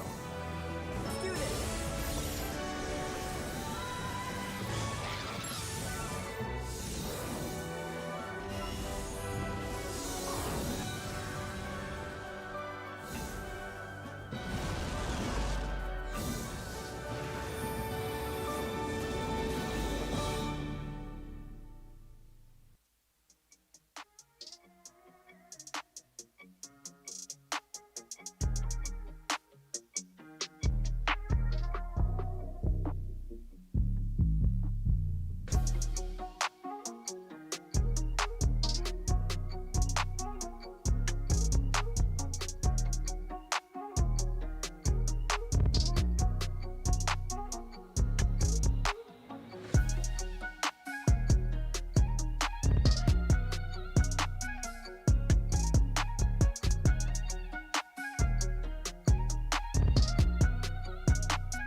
Right back to where we left off. This is the Capcom Pro Tour Japan qualifier number 4. Vicious here with James Chen, and we saw what had transpired between Kawano and Kudo. We called it out too. Kawano playing it like a fiddle at the very, very end, taking advantage of that slight mishap that Kudo had, putting himself into top 8, playing tomorrow, but it's not going to be the end of the winner's bracket. We still have plenty more to go through, and as we see Mizuha getting ready to face off against Nemo, that is going to be a wild match. Yeah, Nemo, of course, I'm sure absolutely thrilled right now that Itazan is not in this bracket. But, also, he's poised himself here. Very strong player. And the thing about Nemo, I mean, gosh, it's, he's been streaming a lot. He's been doing a lot of content. Who's this guy going to use? Like, he's played like everybody recently. And so, I feel like he can bust anybody out. Now, is it going to be Urian or Gil? Probably. I would love to see Oro. See, that's what that is exactly where I'm leading this towards. I would love to see him bust out Oro. The reason why is because we've had a little bit of intel that Mizuha has been also using Luke on the side. I know we've seen a lot of his Colleen explode onto the scene for Street Fighter League, right? He had a little rough start in the beginning of the season, really starting to put it together with that character and snipe out a lot of the harder picks, or at least the harder competition in the league. But there's been some rumors, right? I haven't seen the record as his, route has progressed in the CPT, but he has a pocket Luke. Interesting. Okay. I mean, it would be interesting, right? He busts out Luke like, you're not as familiar with this. And then Nemo's like, oh, I also have a Luke, by the way. Or he busts out his own Oro, right? So, I mean, cool. in the U.S., we just had Tristan Prophet actually take a tournament over Arturo in grand finals. So, we're just getting to see some cool Oro play recently. And I know if he bust out Oro, Brian F. would be happy about it, too. Oh, without a doubt. I even see Brian F. in Nemo's chat sometimes, talking to him about it. It's like, how's Oro? And he's just like, no, he's all right now. I think Nemo's got a lot of work in the lab that he's waiting to bust out. Maybe we'll see it today, but in the meantime, we're going to see the quotes going into it between Mizuha and Nemo. Let's take a look at what they had to say to each other going into the top 8. Mizuha, of course, copy and pasting what Kawano had to say, putting in, I will give it my best, as expected. When we ask for these quotes from the Japanese players, we should ban the word best. And will. And will. And try. I give it my. Okay. I will do the opposite of my worst. Let's see what Nemo do the opposite of my worst. That needs to be framed. Let's take a look at what Nemo had to say. Nemo says, I'm happy that I beat the player who I lost to last time. Time to make top 8. Okay. Let's go. All right. There we go. Nemo showing a little bit of fire here. Always glad to be able to beat the person you lost to. Just ask Tokido, right? So, and Nemo here, trying to get to that top 8. That's what he wants to do. And again, Tokido, Kawano, Nemo, names that we would expect to see in a top 8. Yamaguchi, maybe a little bit of the surprise. Can Mizuha kind of surprise Nemo as well? It would be pretty cool because then you'll see a bunch of new guards going up against Tokido. Realistically, right? You have Yamaguchi, Kawano already in there, who's kind of like a hybrid at this point. Right. We did kind of dub him as a veteran because of the way that he's been playing. Of course, He's been dominating for a while now in Street Fighter V. Mizuha slowly getting back up into those range. I feel like he had a pretty early start in Street Fighter V, doing pretty well for himself, and now really standing out as his own as Colleen. Whereas Nemo, he's been around the block in a multitude of Capcom fighting games. So I was saying, like, maybe it could be a Colleen mirror if Mizuha can win, but maybe not because he is definitely busting out the Luke. Word. All right, so Japan thinks very highly of this character, huh? Because, like, he's already here from a lot of players. All right. There's that standing medium kick, which is just a really good button. It looks stubby. It looks so cool. It looks like it doesn't have the range, but the way he rotates is what gives it the range. All right. Ooh. It's the physics of it all. All right. Yeah, negative. Go run for the throw. Nice tech by Nemo, but look at this. Mizuha. And he just went for the knockdown from the target combo, by the way. Just the medium plus target combo. He didn't even want to go into trigger. He wants to go into a plus scenario instead. So, yeah. Well, he's got it activated here, and V trigger 1, V skill 1 is the common combination that you see from Luke players. Daigo, I think, at one point even saying that he felt V skill 2 was very strong, but we haven't seen a lot of that one. That's the anti-throw. Here we go. The mix-up. He does stand up and gets caught low. Doesn't have quite the meter for the critical art, but now, oh God, he's challenging. As he should, because that could have been way dangerous Right. if Nemo actually opened up into a full sequence. Ooh, the armor! The chaser. No chaser, excuse me. Man, that is perfectly timed for Mizuha. Nice work.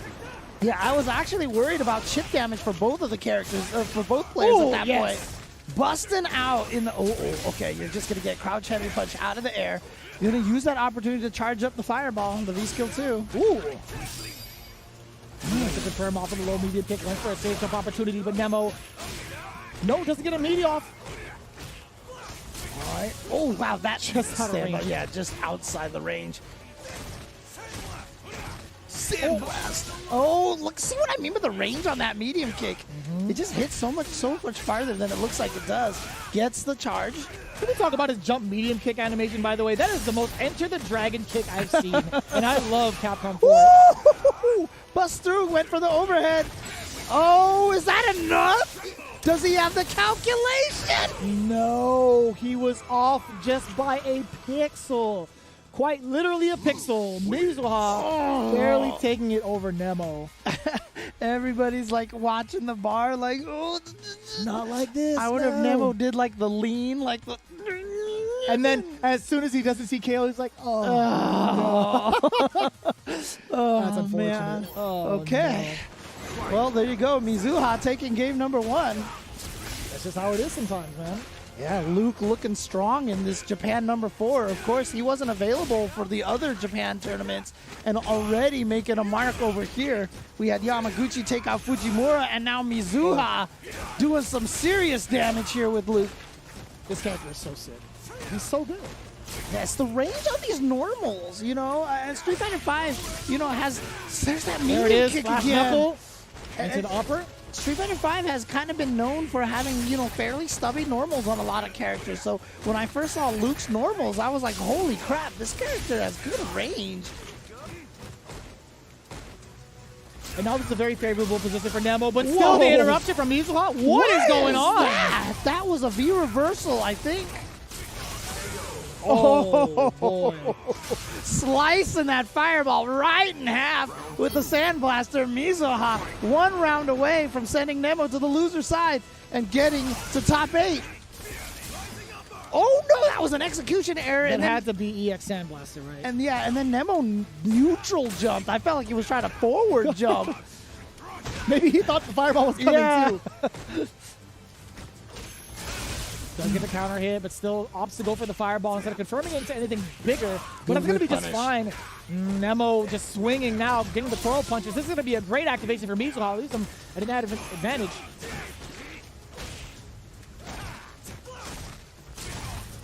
All right, Nemo not quite at V-trigger range, though. This combo's going to put him there. Oh Holy my crap, God. that did a lot of damage.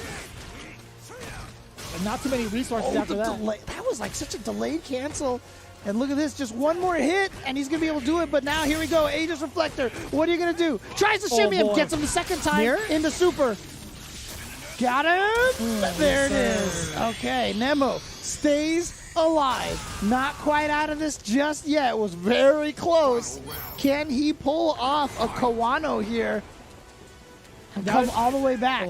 That would be ideal, right? But look at the deficit he's currently at. We talked about meter management in the prior match, but Mizuha, look at this, get the big confirm flash knuckle into the rocket upper, but now there's going to be more damage. He could potentially get the stun. Oh, no, boy, but this is actually better because now the throw is the stun, and it's a guaranteed kill at this point for Mizuha, who is going to advance with a perfect over Nemo to go up against Kawano in top 8.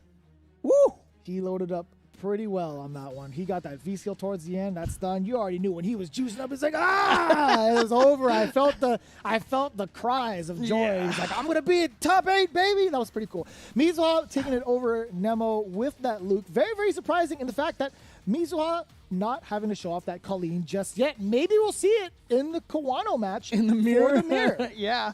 But I don't know. That Luke looks strong, and so far, if Japan thinks Luke is a strong character, they're showing exactly why. Both Yamaguchi and Mizuha using Luke to take down Fujimura and Nemo, respectively, showing the power that this character has. And like I said, I just felt like, you know, this character, the good range that he has, the ability to play that neutral footsies so effectively. Right.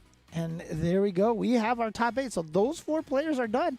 Tokido, Yamaguchi will be our first match tomorrow, followed by Kawano and Mizuha. But now they are going to spend the entire next 24 hours studying their opponent. You know that Tokido and Kawano are going to be spending a lot of time labbing Luke and figuring out how to fight him. Right. And then we're going to get into the big dance tomorrow again. But before that, we still have the rest of losers bracket to go through. Sakaguchi versus Peroshi going to be coming up next. Sakaguchi using that Vega, Peroshi with Seth and Bison on lock. And then we see, of course, Yosan versus Nishikin coming up afterwards. Shuto, Gachikun, and of course, Oitajun versus Itsuki. And I'm assuming we're going by U.S. names. Sakaguchi with the claw and Peroshi with Dictator, right? Yes, that is correct. Okay, yeah. But I mean, it could be Seth as well, so it really depends. Right, yeah. For the most part, Sakaguchi coming in with that claw, that's going to be very interesting to see going up against Peroshi, who I haven't seen personally. I like Peroshi. I mean, he should add Gil to his roster at this point, right? All if the he's using bosses. Seth Bison, yeah. One of the mysterious organizations could be like the Illuminati, Shadowloo, or SIN. or That'd be great for something, Peroshi to have all 3 under his belt. Exactly. So Sakaguchi and Peroshi coming up here. Let's see what the players have to say about their matchup coming up. Sakaguchi says, I didn't think I would make it this far, but my first opponent in top 16 is someone I work with. I will absolutely... Are these co-workers? That's godlike. Are they co-workers? The fact that they met up in the same bracket is actually pretty damn cool. That's got to be an awkward conversation in the morning. But either way, it is the weekend, so who knows? I don't know if they're weekend warriors. But let's take a look at what Peroshi had to say in response to his co-worker. Seth is an honest character. I like it. Mm-hmm. That's fair. I mean, he got nerfed. You know, he got nerfed a little bit, so not as strong. I mean, his Trigger 2 is so much better. Oh, yeah, it's true. Trigger 2 got buffed a lot. So much better. Yes. Leaps and bounds better than what we saw. I mean, I got to imagine on Monday, though, someone is going to be buying someone else lunch, you know? There's definitely going to be running it back in the office. Yeah. I don't know. That's going to be a very interesting interaction. But we're going to see how it unfolds here first, because this is the loser side, right? Going into 2 out of 3 territory. This is where the loser turns off their console. essentially. That sounds so brutal. Or You they turn off your console. or they watch someone else's stream. Or go into ranked. This is where they take their console and throw it into the trash, and They'll put it in the closet for about Yeah. a week or two. It's like, I don't want to use this thing. Oh man, here we go, and it is going to be I'm going to play Street Fighter 4 instead. Claw versus Seth, and interesting costume choices here. I like this. I feel like I have that hat somewhere. Sakaguchi again with the claw. Hiroshi with a very, very good character. Seth. Excellent. Very whip punish. honest character. Get that right. Oh, honestly, look at this counter hit. Look at the damage that he gets. And off of that one hit from earlier, he got so much of a corner carry. Forward throw, EX, axe kick. Sakaguchi still stuck here. But Hiroshi, I thought he was going to let him go. Very nice. Yep, got the anti-air, and so right now still has the corner, so going to use the V-trigger to get out of the corner. But he's got a lot of life to drain here. Now, Vega, early seasons, it would be like tough for him to make the comeback. Not as much anymore. Still can dish out the damage. Okay, here we go. Yeah, again, at that life lead right there, if you're Hiroshi, you will be taking the throw all day. Sakaguchi going for a shimmy right there did not work out. Here's Hekaton Curry's. Man, he just did it What? wrong. Landon, the roundhouse. You thought you had the day off. You're working overtime. I don't even know if they're actual co-workers. I feel like Hiroshi's the boss right now with the way he just played. Sakaguchi trying to complain to HR with that forward fierce. You could just imagine on Monday, whoever wins this, they're going to take the stack of paper and dump it on the other person's desk and be like, Correct. you are doing this. Thank you. Thank you for taking my load while I go take an extra long lunch. And now waking up with the EX uppercut. Oh, slight no. error. That was definitely an execution error. Sakaguchi not going to spend any meter here, though, because look at this life lead that he has. Doesn't feel like he needs to spend any of it, but look at this, a crush counter, so not going to activate just yet. If it was blocked, he would activate. We see here Sakaguchi trying to play the life lead game as well, just trying to occupy that space. Crouching medium punch does hit Hiroshi, but now it's going to be an interesting activation here.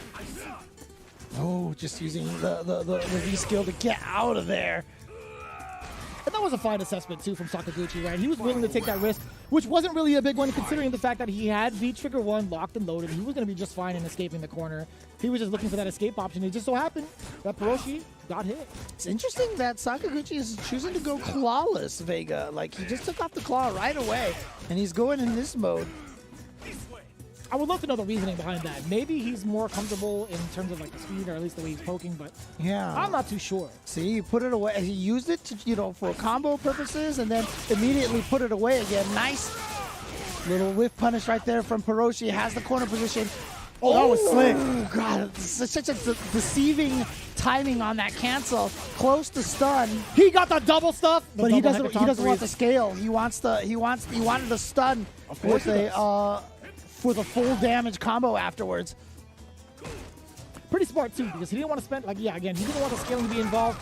EX Hekatonkeries. He's been doing that pretty often. A big counter hit. Is he gonna be able to kill off of this? Oh, without a doubt. There you go. Hiroshi taking game number 1. What was the quote again? Seth is a what character? What's the adjective that he used? I think he said fair and balanced. Fair and balanced? Fair and balanced, yeah. That's one too many, I feel like. It's one or the other. I don't know. Oh, man. That was pretty good. That was a pretty good sequence there from Hiroshi. I mean, throwing off Sakaguchi a couple of times with some of the choices he made. One of them being the neutral jump into stand roundhouse. Right, dude. That got me by surprise. That was yeah. crazy. Like, normally you neutral jump and then you land with like a light punch or something to interrupt someone poking, but he went a heavy kick afterwards. Nice. No fear. Yeah, well, I mean, right now, Hiroshi's trying to show, I should say Seth is trying to show Vega why Vega is a subordinate character and not the leader of an organization. Dang. Maybe Hiroshi is Sakaguchi Sr. over at the company he works at. I mean, maybe they work at Shadaloo. I don't know. At this point, yeah, I'd imagine so. It's the mysterious organization working a 9 to 5. Oh, man. So far, Hiroshi doing great work against Sakaguchi, putting himself at match point.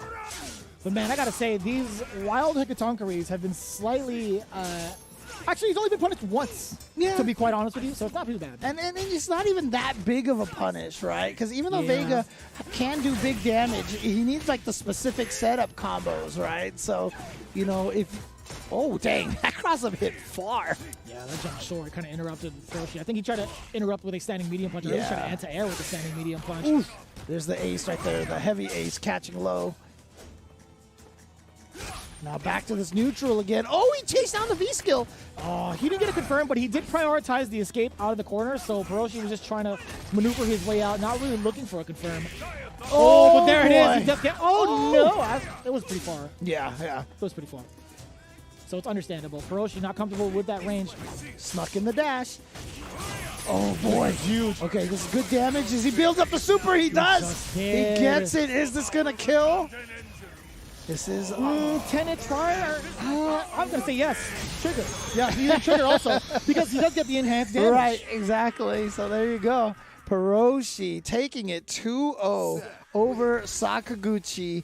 Advancing in. Unfortunately, that does mean Sakaguchi is out of the tournament. He has to buy lunch on Monday. He has to do all of Hiroshi's work. His PTO got denied also. that's the worst. Dang. Hiroshi definitely said, nope, you're going to be working overtime.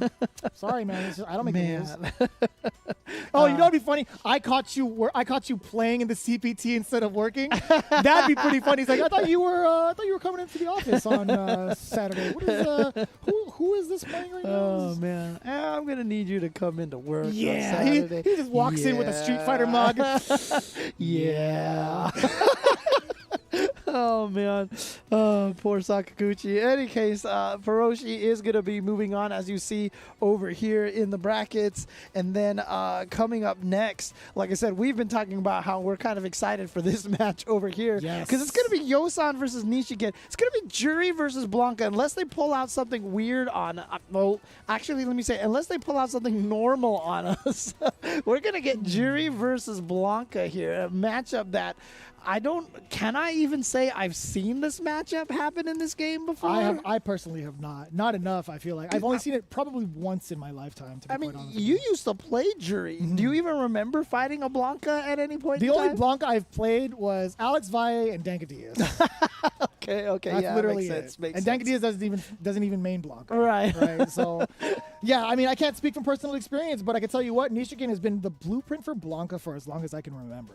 And he's been rocking with this character ever since. As soon as this character came out, Nishikin has been more and more on the scene. If you haven't noticed, his progression with this character is phenomenal. Look at him already. Like, you haven't seen him in a top 16 scenario as consistently as right now, or even in Street Fighter League the way that he's been playing. But Blanca has been on the map because of someone like Nishikin for Japan. Right, and it's kind of cool to see Nishikin here. I mean, just this past week, we did like some Jimmy Jam stuff where they had all the Blanca versus Blanca matchups and everything. So that was for a charity out there, and now Nishikin playing Blanca. So I'm prepared for the Blanca now. I've got all the Blanca. I got refreshed in my Blanca mind here. So Yosan also has been one of those dominant Juri players that I've been watching online as well, or at least on YouTube. I've been checking a lot of his data, trying to mimic the way he plays. He is a very, very hard Juri to catch, but man, he's also very efficient in terms of his V-trigger usage too. Okay. He does lay down some of the mix-ups if he needs to. He will style on you, but when it comes to something like a CPT scenario, he will definitely be one of the hardest, most elusive Juris to catch. So we'll see how that plays out. Going into it, let's see what the players have to say to each other before the matchup starts. Yosan versus Nishikin. We have Nishikin coming in. I'm aiming for top 8 and will do my best. And will do the opposite of my worst. And won't get below top 16. All right, so let's find out what Yosan has to say. I came to show Juri's potential. Yes. There you go. Yes. There you go. He wants to show off what Juri can do. So there you go. So he will do his best with Juri. I mean, that's great to see, though. Oh, I came to show Juri's yeah. potential. That's something I'd love to see personally, because Juri has been one of those characters that it's so hard to, I feel like, to buff her and nerf her. Because I feel like she has such good potential. Like if you take that one step to buff her in a certain way, it's like, man, she could be really good. I don't know. I feel like she's so hard to play against in certain scenarios, but we'll see how it plays out. Maybe I'm wrong. It's always a tricky thing because, she's a character who she has to charge up the Fuhajin in order to get some sort of strength out of those moves, right? And so a lot of times she has to make a decision whether she wants to keep the pressure or use that opportunity to charge up her moves. And that's just not something else that other characters have to think about a lot of the times, you know. When I would play this character against some of my training partners, I think Rinch said it the best. He would say, this character is definitely one that will kill you with die by 1,000 cuts. Like by that phrase. This is the character that really needs to get all of her resources together to get that kind of output because she just doesn't have it in the bag outside of it. Right. Well, we're going to get these two players going up against each other. So, you know, all of us can experience Jury versus Blanca for the first time ever as well. I would say, you know, this is going to be pretty wild. The way that Nishikin has been using this Blanca, his adaptation ability has been, his adaptability, I should say. What am I saying? His adaptability in terms of like certain matchups that he's unfamiliar with is phenomenal. Right. We've seen it week in, week out. But we'll see how it turns out when it comes to someone like Jury. And Yosan using one of the contest-winning costumes as well for Jury. They got to do that more often, by the way. Yeah, the street gangster kind of costume, I think it is. I don't know. I've never roamed the streets of Japan, but I will take your word for it. Oh, actually didn't make it over the fireball fast enough. So gonna get punished. Oh, no cross up there from Nishikin. And you notice Yosan hasn't really charged up any of the kicks other than the fireball for one purpose, to move on forward. I love that. That's the advantage of that fireball that Jury has, is it allows her to approach that way. Oh no, charges up two of them this time, but Nishikin gets in with the throw, activation time. And of course, has the V trigger too, so you're gonna have to watch out for those cross-ups, ball scenarios. Oh, that's so sick! UV shift the ball and punish. Uppercut too slow. She actually might die. Well, it's gonna be very close here. Oh, now no, you are sure gonna die. Romancing Jury, not like this. Nishikin from the bushes. So, you know, that's a situation where you try to EX uppercut and you're like, they never think I'd do it twice, you know, back to back. And so Yosan went for it again, and Nishikin's like, you're going to do that. Poor old reliable Bart. Always doing EX uppercut. He tried to anti-air initially. Right, so that doesn't that's really true. count, That's true. That's what it was. He had the right idea. It's so unfortunate. Oh, reliable Bart. It was a predictable Bart, I think is what it was. Yeah, poor old predictable Bart. Oh, but look at this. Not going to be a problem for Yosan this time. All right. Showing the potential of Jury. That was a pretty quick round. I mean, 67s granted, or 67 seconds granted, but Yosan had a hefty amount of life just a minute. Started the round with just the EX Blanca ball right away. Okay, gets the confirm. Look at how much more damage Nishikin got off of the two low jabs with the Blanca ball without using meter. In comparison to Jury, come on now. I can definitely tell you were a Jury player in the past. It's unfair, I tell you. Well, you know what? Yosan's here trying to show us the potential, and he's in a good position right now. If he didn't miss that autocorrect DP that one time, he would have been already on the next game. Opportunity to V-trigger. Oh, he did it again! The wake-up DP. Here comes the activation off of the trigger. Checking the lows, more so for the movement. Yep, the stutter. Yeah. Oh, yeah! EX up ball. He still has trigger left.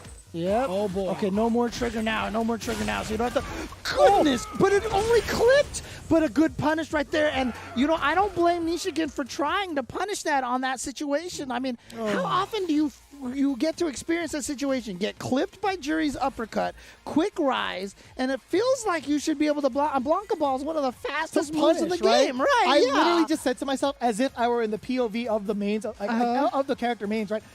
Why does this happen is what I was saying. Like, Jury's uppercut didn't hit all the way. Right. And then Blanca wasn't able to punish on time. Right. I'm literally in that seat for those mains. It's like, why does this happen? Like, you know what I mean? Like, that's rough. You know, you know what the crazy thing is? If this was a matchup that these two played all the time, they probably would actually know the real answer of whether that was punishable or not. But this is like kind of new to them too, potentially. That is a fair assessment. Oh, there's that autocorrect DP again, and the shimmy. Yosan getting a couple of shimmies now. And it's so tough. Even after the medium kick, medium punch into medium kick, if Blanca's caught crouching, if she doesn't have the medium kick charge, she won't get the max damage potential. It's so rough. What the heck? You just did meaty Blanca ball? Great. Why not? He's got the V trigger behind it to keep it safe, but here we go, activation. It's Should not be gonna able to kill. Okay, it is gonna kill. I was gonna say, with the amount of scaling involved, man, I'm such a down player, dude. That was Jury, actually, dude, yeah. I know, right? I saw 2 of the roundhouse kicks coming in from triggered. I'm like, this is not getting killed. Like, Oh man, boy. you're starting to sound like me in Street Fighter 4 Cammy, dude. I'm such a bitter old man now, James. Now you see. Oh boy, I you was weren't just kidding. before your time. Old man yells at the clouds. You were right the whole time, Oh man, I'm telling you, this is how it works, man. I apologize, Yo-san. I apologize. And the jury mains at home. All 3 of you. Right? Oh. All right, just bouncing out of there with the V skill, but now here we go. Pressure, catches him with the shimmy. Like I said, he's caught in a few of these shimmies on Nishikin already. And you know what? I think he went for another one. He just didn't walk far enough away. Oh man. Yeah, you can't V-reversal that. You can't V-reversal that. Oh, tried to shimmy Yosan now, but Yosan being patient. Yeah, knows that okay, that one's negative. Oh boy. Was that negative? Did he do the light ball? I thought that was the heavy ball. I might have saw wrong. But the V shift afterwards, getting Yosan out of there. Oh, that should be able to kill. No V trigger. Oh boy, one hit for either player. That's so rough. Yosan is just big chilling too. There's nothing really Nishikin can do to kind of chip him out. He has to get something sneaky in there. A single touch. Oh my God! You're gonna dash up, you madman! Oh, that just blew out my throat a little bit. Jesus! This guy Yosan with the audacity to just dash up in your face like that. And it's going to work. But, I mean, the nice thing is he dashed up, hit the light punch, caught him by surprise, and might not have been in range for light into special, right? Which is a lot of characters. Of course not. Right, because it's Jury, right? Because Jury is just like absolute garbage character, right? What? So, no, she's a great character. It's just I wish she had more. Like the light punch hit, and so what happened is Nishikin was like, oh my, I hope I can block the next light punch. And then instead, Yosan went hit and then just walk up and throw instead. So nicely done. Oh, Yosan is going to move on, and Nishikin, unfortunately, is out of the tournament, so no more Blanca. Yeah, this is the situation right here with the EX. Oh, no, we're not going to see the EXDP. Okay. That was the one that was blocked and gave Nishikin that round.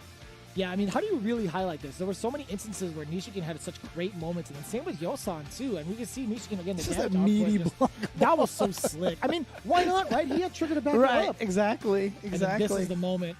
That's just unfair. Yeah. Yosan just sneaking in there. Utilizing Jury's speed overall has been pretty great, trying to show off that potential. But again, you see Yosan, eliminating Nishikin 2-0. Now has to face off against Kudo. That's going to be a fun one right there.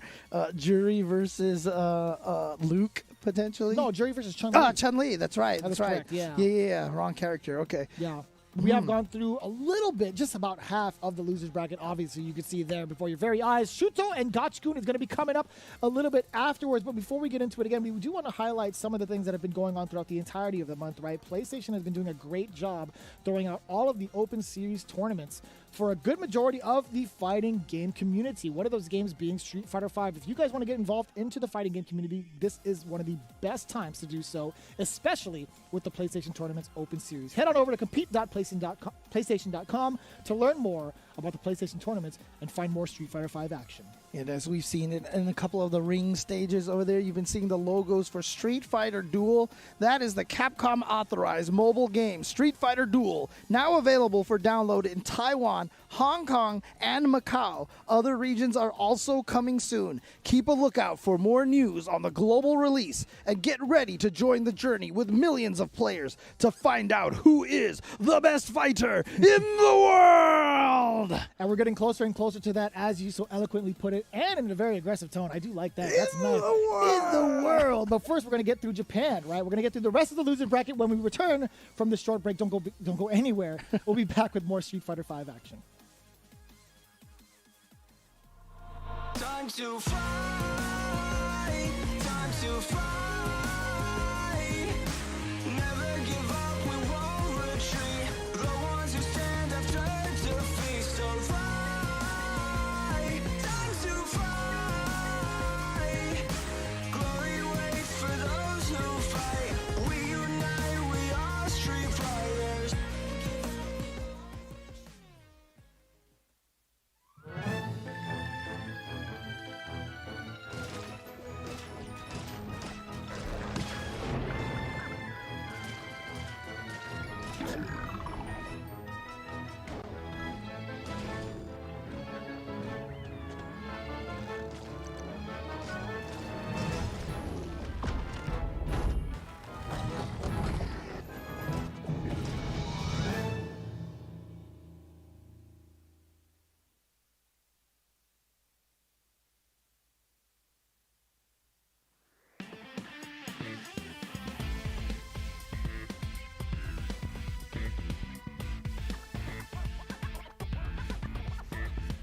So, you really want to go through the trouble?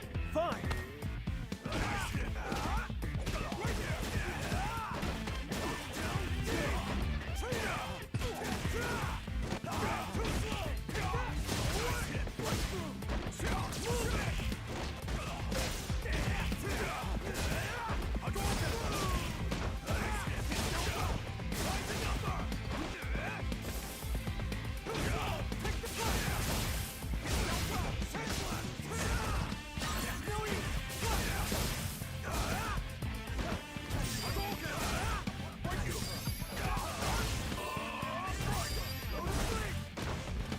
All clear! Easy mode too much?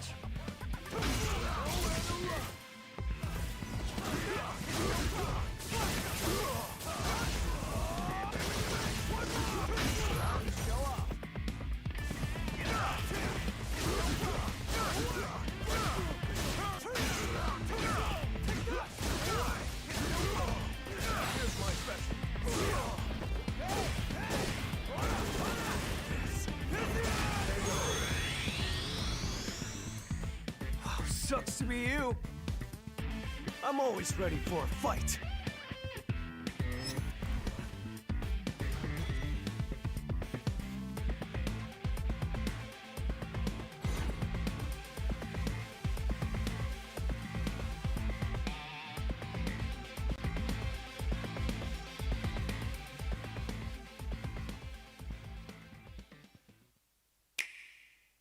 Let's go!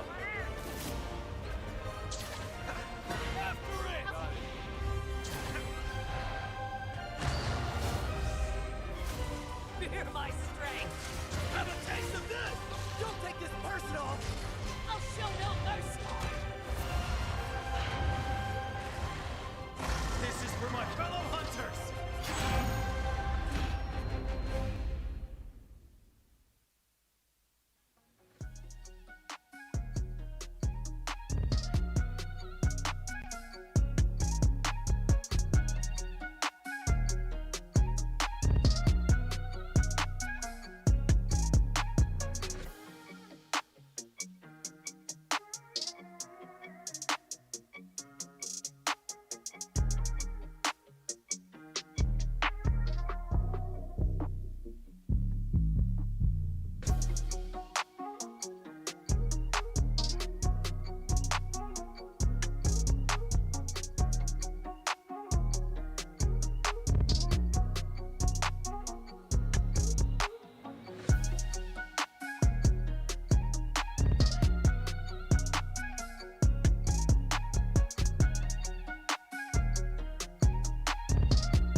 It's day one here of the top 16/top 8 for Japan #4, the final Capcom Pro Tour event for the 2021 season.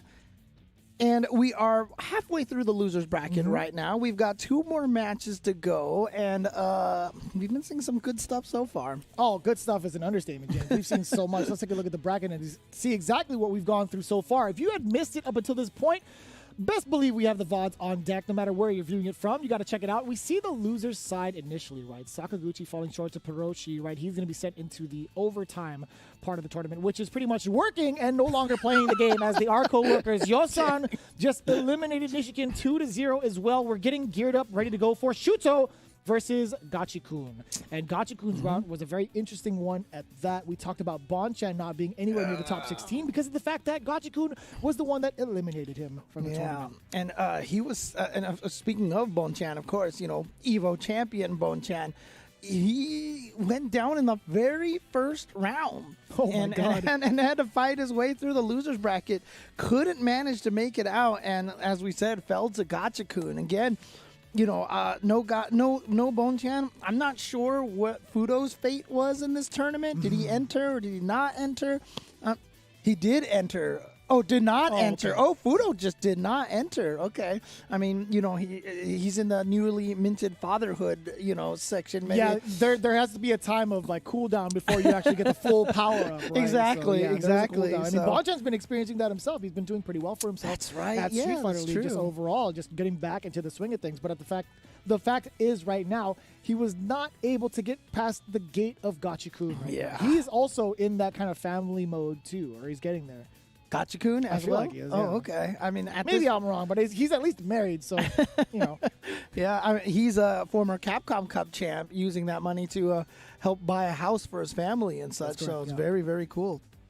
Yeah, so as it stands right now, Shuto is also one of those characters, one of those players, I should say, that has been getting a lot of love from last year with the way that he's been playing this Urien, but as of late, he's fallen just short by the wayside. I feel like, in my opinion, he hasn't been able to get back into the swing of things against the rest of Japan, but we'll see. Again, he's made it into top 16. You can't really say that he's really fallen off in total because he's gotten to top 16, which is going to be a pretty huge deal in Japan, number 4. When you say rest of Japan, like, I mean, God, that is a powerful area right there. best It's area. hard to stand out, versus the rest of Japan. You can't. There is no player in Japan, even as much as of a big fan. I mean, even if you cannot doubt the GOAT, Daigo Umehara, I don't think there's a single Japanese player that you could pick to win a tournament over the field. Like, That's it's impossible, I think. I'm also even breaking it down from the perspective of the Urien selection that we have. Now that okay. Takedo has taken the helm of Urien players, I feel like he's one of the top right now. Right. In comparison to Nemo, who also didn't make it into top 8 right now. He's in So the bottom. far, He's so waiting far, into yeah. top 16 so far.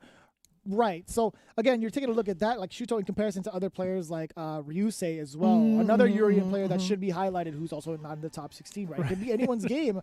The most consistent Urien player now is Takedo. Yeah. What timeline is this, That's man? right. But let's get into the matches right now. Shuto versus Gachikun. Let's take a look at the player quotes before we get into the matchup.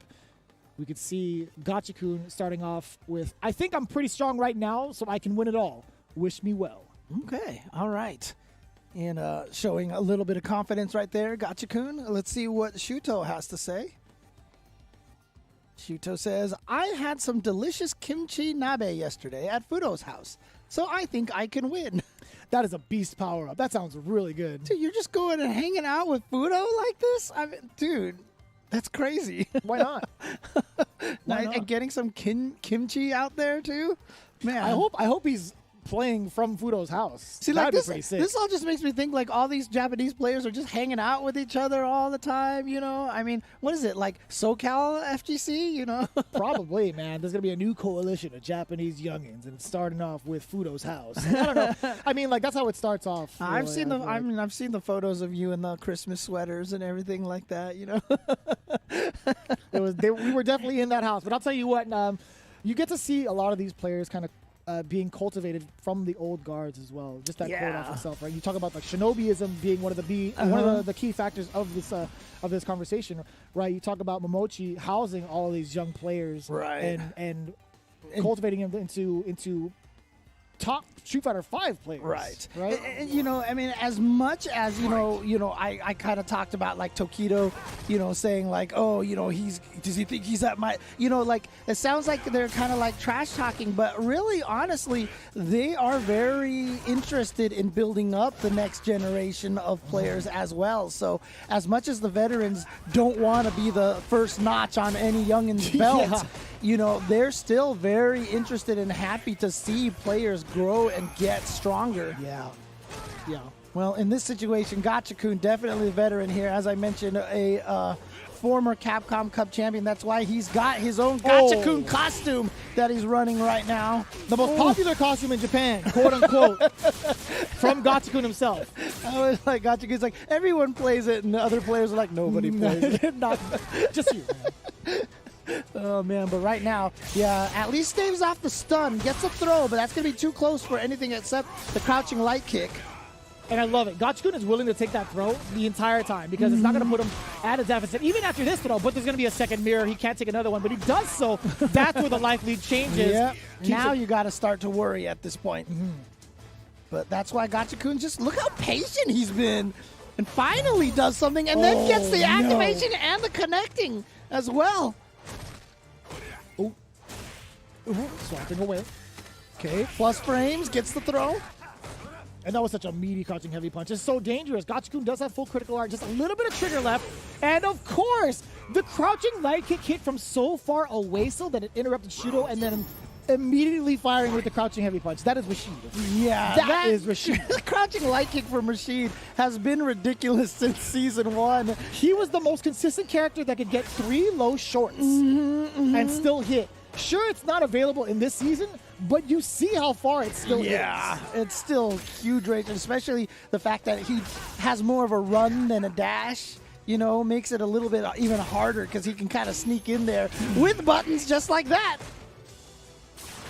Okay, yeah, and of course he's going to roll forward just to get the plus frames and also to escape any potential forward jumps. Which is going to be great for Shuto. Does get himself out of the corner, but now he's trying to counterpoke his way into Gachikun. Oh boy, big trade-off. I mean, we saw how patient Gachikun was last time he was in the corner, so getting him into the corner doesn't necessarily mean anything, you know, isn't necessarily a guarantee that Gachikun is going to panic and get opened up. Oh. It's been so dangerous right now. There's so for much Shuto. resources now, he didn't too get far enough away. of a charge either, I feel like. Yeah, but both players right now sitting on like maximum resources. Do you see the reluctancy for Gachikun to hit Shuto? Because if he does, he's going to get the trigger. But there he goes. Oh, he just did it. I love it. Wow. I love that. Wow, yeah. But Take that risk, young man.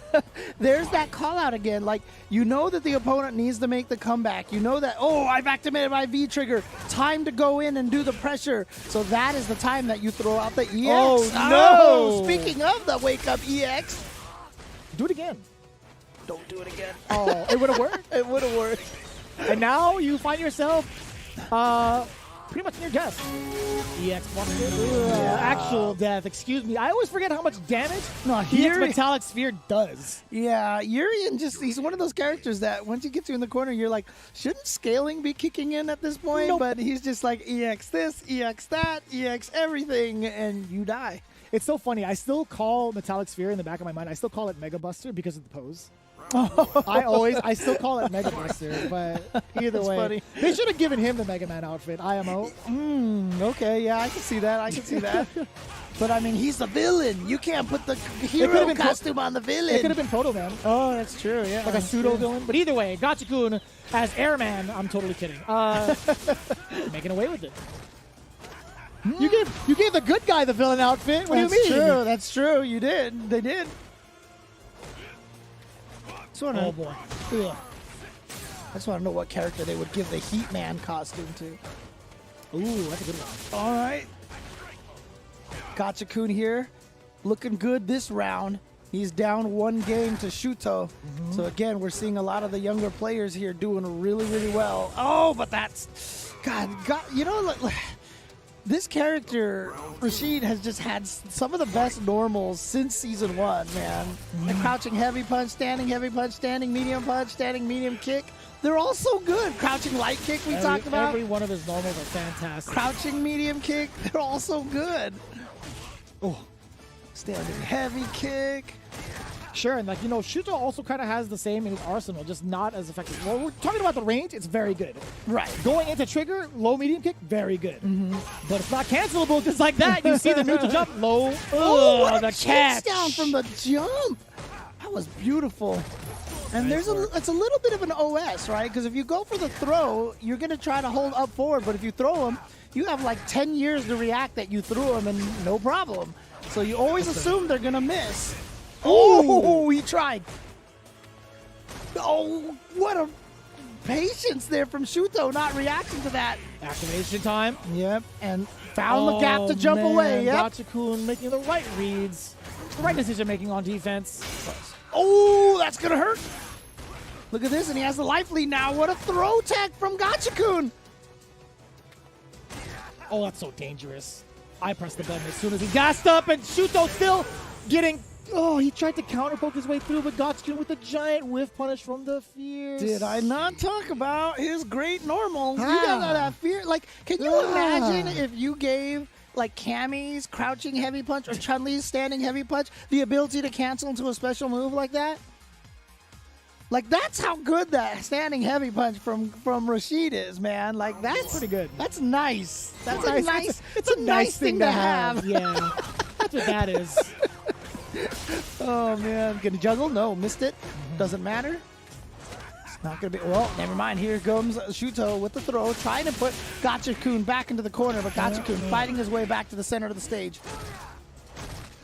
Swinging away with the crouching heavy punch with no regards, right? Shuto hasn't found himself. Yeah, had the timing for that, and now he is trapped in the corner. Can Shuto bust his way out of here? Man, you can counter all of the mediums that Urien has with just one button. It feels so good. It's so good. Okay. I like that.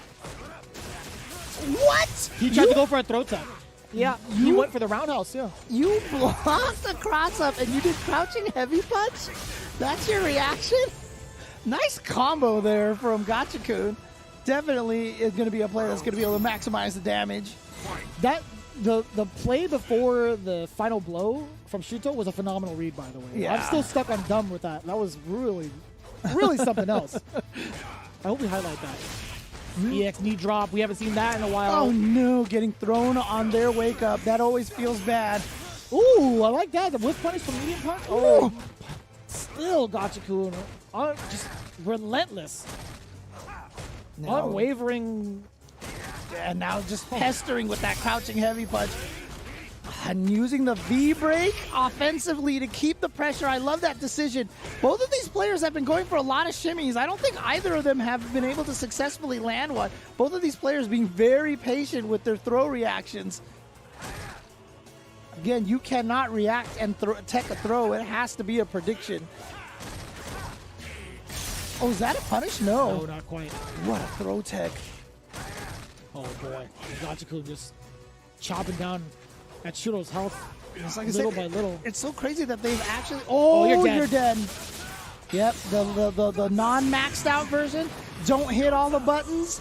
Come drop down and cancel into a super, and there you go. Gotcha-kun moves on in the loser side of the bracket, and Shuto is unfortunately out of the tournament now, and will be putting the console away. Maybe into he'll the turn on his closet. stream and maybe he'll play some ranked. Because I mean, like, we used to always say, like, oh, unfortunately, he's going home now. We can't say that anymore. So I think not bad. Putting the console into the closet is he actually can go home now if he was hanging out with Fudo. Oh, that's right. Yeah, that's right. We're bullies, Oh, man. I will say, Shuto go say hi. Just go and carry and rock Fudo's baby. Uncle Shuto can hang out with Fudo's kid. That's always a feels good, to be honest. Yeah, but for sure. as it stands right now, Gotcha-kun's still moving on. We can see the replay and how it transpired, right? The stun in full effect, man. That trade-off was phenomenal. You love to see that anytime a Urien player gets a trade-off of crouching heavy punch. And God, I swear, Urien always gets so much damage off of his crutch counter heavy punch. And there was right there. It was so good looking. Yeah, he knew he was going to go for the heavy kick into the... See, that was a sick combo. The heavy kick into the V-trigger activation. He called that out, and so he was able just to throw out that crouching heavy punch. That is a call out, man. I felt like shades of JB on that play. Oh, that would have been cool.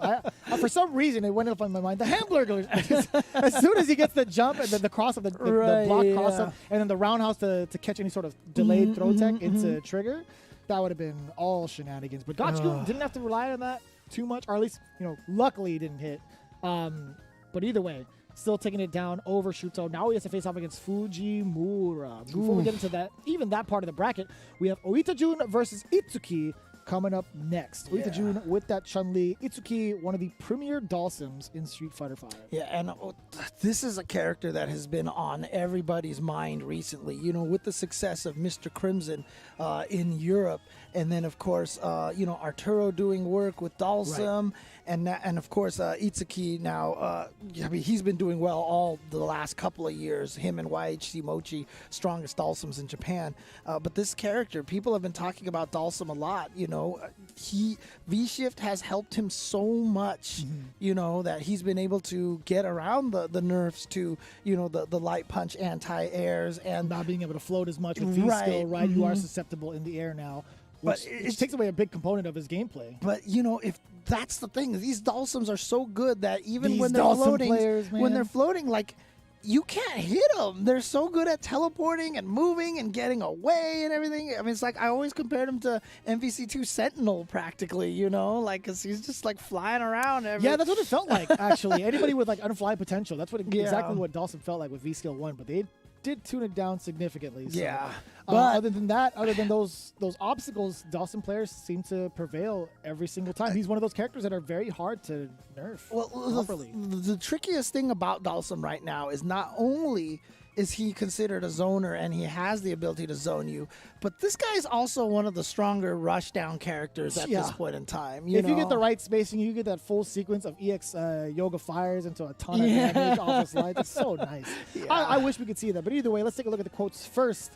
Maybe we'll catch a whiff of that, just a little bit, but we'll see how it goes down with Itsuki saying, I am YHC Itsuki. Okay, so he's good. So I've seen it set called Itsukik and Itsuki both. But if he's saying I am YHC, and remember Mochi, he's YHC Mochi, so he's YHC Itsukik. Okay, all right, we'll go with that then. And let's see what one. Oita Jun. I'll keep winning as much as I can.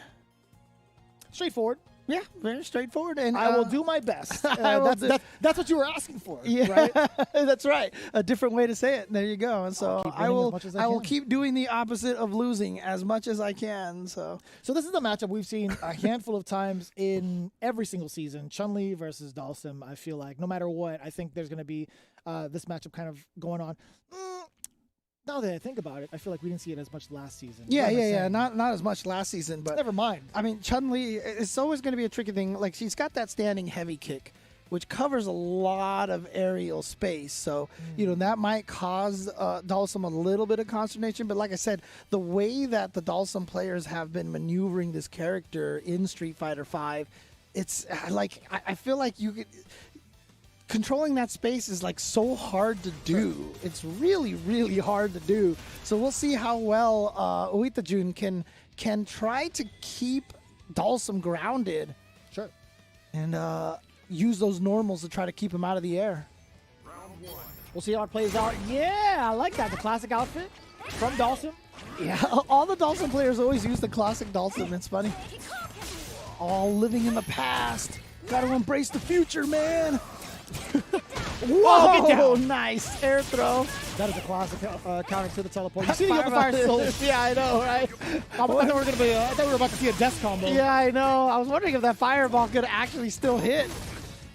And this, again, one of the key things about Dalsum players, too, is the ability to aim that drill. It's not as, powerful as it was, like, say, in Super Turbo, but the way that they aim that drill, it's so hard to challenge it.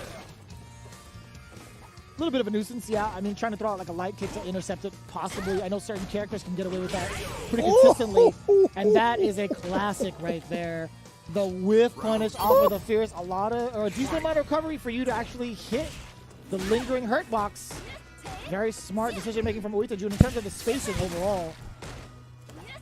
All right, pushing him back to the corner right now. Oita Jun not going to press too badly. Gets back over there.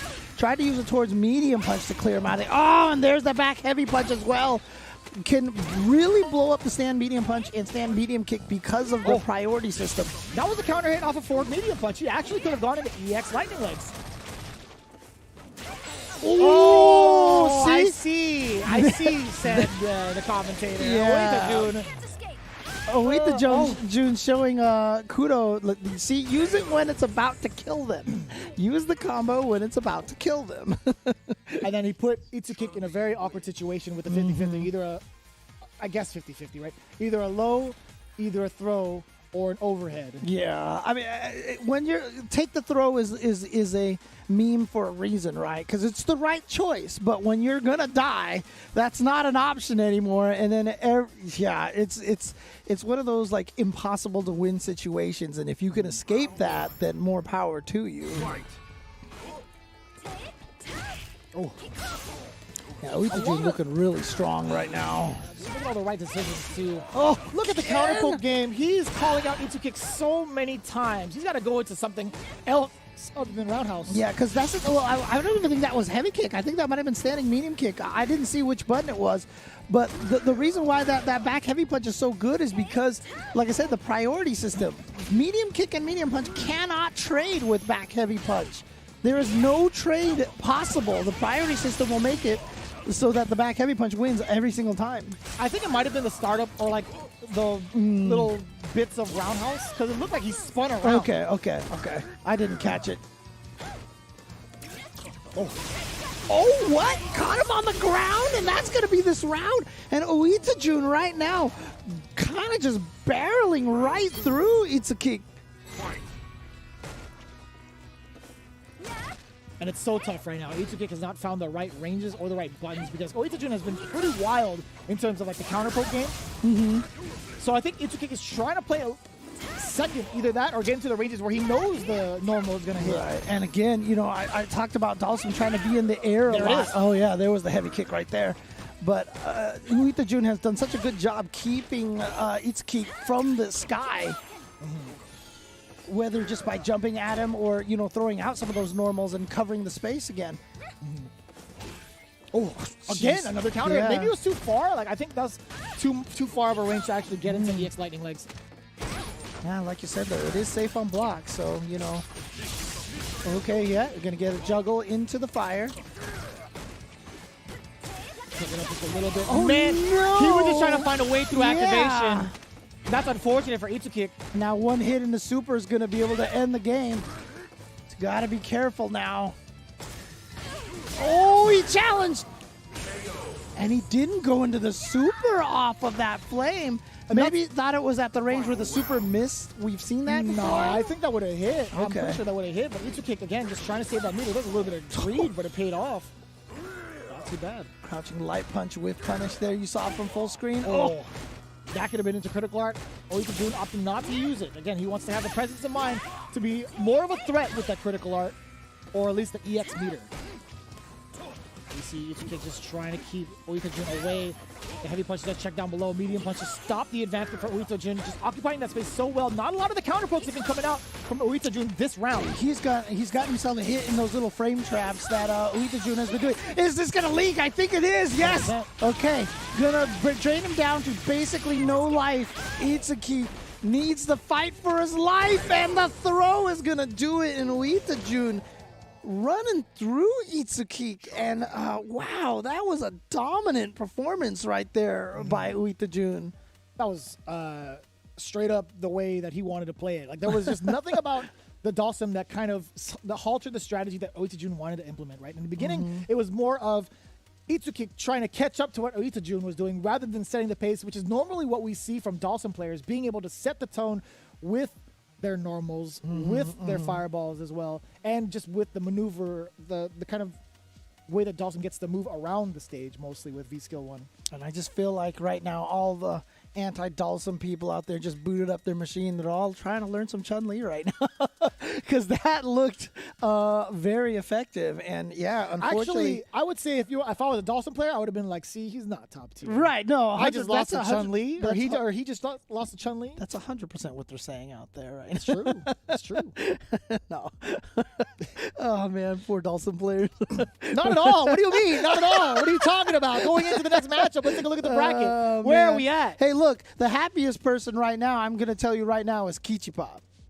because he did not want to fight Dalsum next round. He definitely did not want to fight Dalsum next round. So he's definitely happy to see going up against Oita Jun instead. But yeah, we have our first round of the losers bracket done and completed here. Peroshi and Yosan and Gachikun and Oita Jun all moving on against their respective opponents. But now having to go up against these players who got sent down here from the winner side of the bracket. And we're going to be starting with Nemo going up against Peroshi. And that's the match we're going to see on stream coming up next. That's going to be pretty interesting to watch because, again, it's going to be the loser's side. The player who loses pretty much gets eliminated. Nemo with that Urian, he was not able to take down Mizuha's Luke. Does get another chance at life against Peroshi, who's taking the PTO of his fellow coworker, Sakaguchi. He gets more vacation time, does not have to worry about any sort of lunch for the rest of the week, and he gets to go in front of the CEO. He's like, hey, you know the dude that's been wasting time on his hobby? I happen to beat him. Hey, but you know what? Remember, before getting sponsored, Nemo was known as the business guy, right? The businessman. And now he's like, you know what? I've already ascended past this situation here. Yeah. I am more powerful than ever. He is an alternate universe salary man. Yeah. Oh, okay. Goes for the throw after the chariot tackle, and now to the corner. Again, oh, look at that. The counter hit. Perfect distance to Link after chariot tackle. And look at the damage. It's just like I said, this character just like dishes out damage in the corner. The difference between Nemo right now and the way he was playing in the game prior is night and day, I feel. Yeah, well, here we go. Peroshi with an opportunity here. Gonna get the double dash after the towards medium punch. Oh, good confirm, but the armor! It doesn't matter. With V-Skill 1 charged up, he is using the armor to get past whatever Peroshi tried to throw out there. He was looking for an activation. Man, I did not even notice that he was using the V-Skill 1 until just then. And then you have the double twos down below with Peroshi. That's right. We saw Peroshi going with V-Trigger 1 in the previous match, but now going with V-Trigger 2, but has not had a chance to activate anything. Look at this damage. Oh, no! What? Oh, here, speaking of, here we go. No V-reversal. And actually, you can't even V-reversal it anymore. Gets out of there with the knees. Beautiful decision by Nemo. But look at this. Big counter hit. And now one hit in the super will tie this up. Ooh. The punish! Goes with the EX, and yeah, on block. No confirm, and so gets punished, and Nemo quickly taking game number 1. That was unfortunate for Peroshi, actually. A little bit too far off. I just mistimed it. But either way, Nemo, he was just trying to get his vest back. Man. He was just popping out of that suit. But I'll tell you what, the way that he was playing in comparison to what he was doing in the winter side, night and day. Yeah. He was so much more aggressive. But I mean, like I said, I feel like that has a lot to do with Luke the character, right? I mean, perhaps just really kind of flummoxing Nemo Urian with the range that Luke has. I mean, we saw a lot of those times the standing medium kicks just interrupted whatever it was that he was trying to do. Now, and occupying the space with the fireballs too. Right. Yeah. No, I'm saying like it sounds like we're going to lobby here. Perhaps a character change. Perhaps a Dictator and M. Bison coming into the mix. Possibly. Yeah. Right. And that's going to be a matchup that's been kind of cumbersome for Nemo. I feel like in his matchups in the Street Fighter League when he had to play off against some of the Dictators, he did not really get himself a chance to take down any of them. I feel like Dogura got the best of him a good amount of times. He was like the main one. Look at this. He's sticking with the same character. Okay. So no change here. Oh, well, let's take a look at the skill and the trigger. Remember, he was 2-2 last time, so might have been no, he's still 2-2. Okay. He's changing it to the dojo is what it is. Maybe he was thinking about the switch, but then changed his mind. Oh, that trade combo was nice. Sick. That is awareness right there. Just about to get the stun yet again. Peroshi trying to fight for his life out here, using the V-Trigger 2, bringing him back. Got the cross-up. No, too far away. He could have just gone straight into Fierce. He didn't use crouching medium punch. That's strange because that's the common setup right there. So you think that distance it would be known on what reached or not. I'm not sure what variance happened there that made it too far away for him. Nah, he's in that sequence when it hits. All you have to do is just press standing heavy punch. At that range, because it moves Seth so far forward, you're able to continue the combo. But he opted to go for a little bit more damage potentially with crouching medium punch into the target combo. Well, he got it there, and now going to send Nemo to the corner. So this is a good opportunity now for Peroshi. Gonna activate. Here we go. Yeah, you gotta watch out. Oh, he didn't get the explosion to connect. Okay, but the EX uppercut gets him out of there, but then waking up with the anti-air Nemo. What a punish on the V skill. He doesn't even get it back.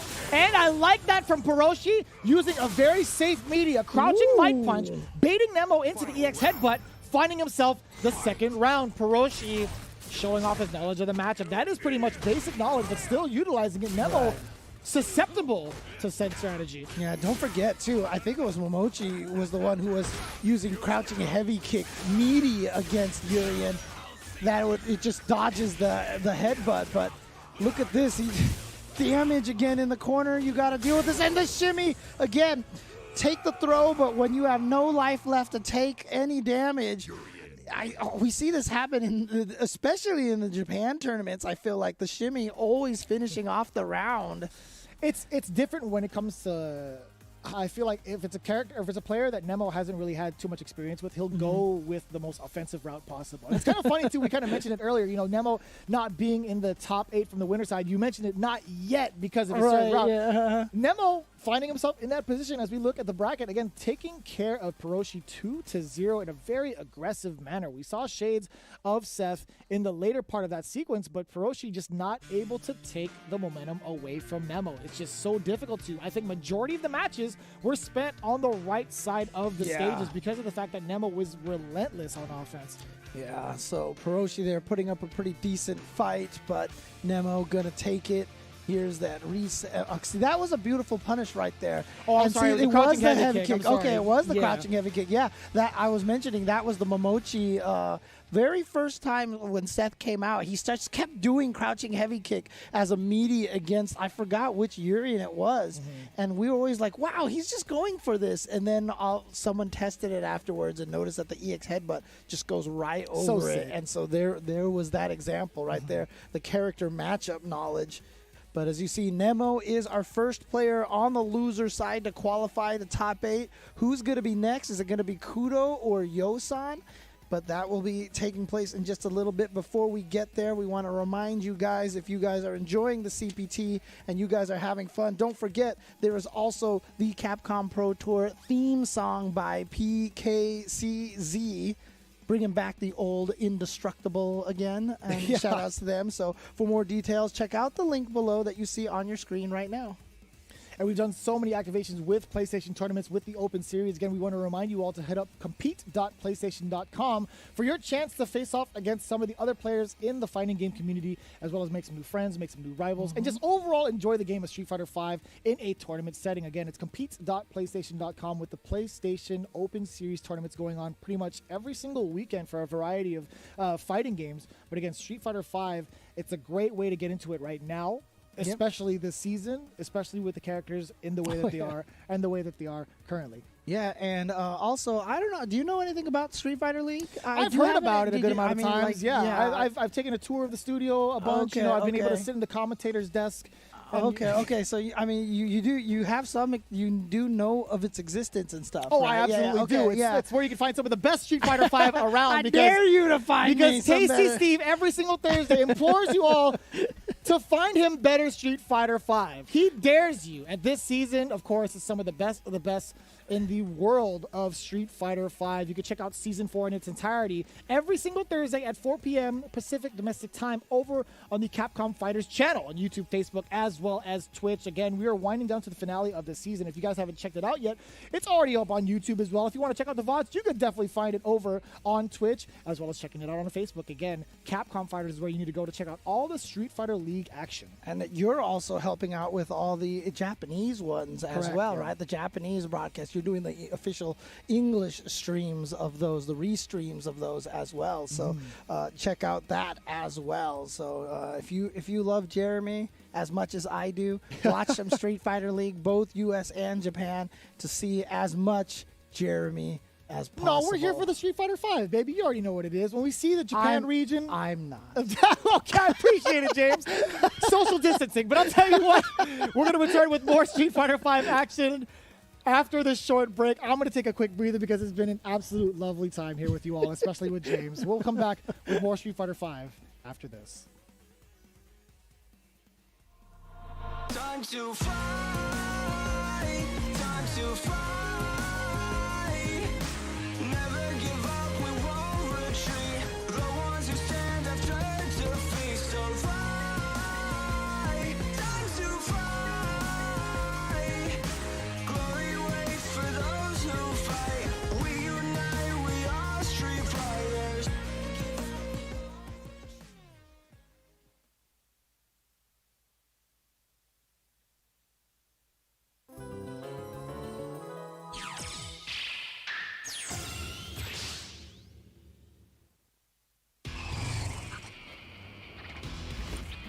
go too far. Please forgive me.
Lock and loaded, it's time for war. Can't start the show without the star. This is the path of my destiny. Come on, let's turn up the heat. About time to finish this.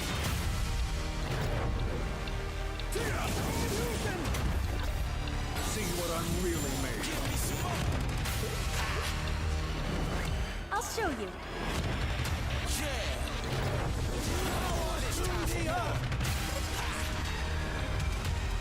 How do you like this? It's time for war. That is the truth of what you must seek.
Welcome back, everybody, to the final Capcom Pro Tour of 2021. I know you're all here to see Jeremy, but I am here as well.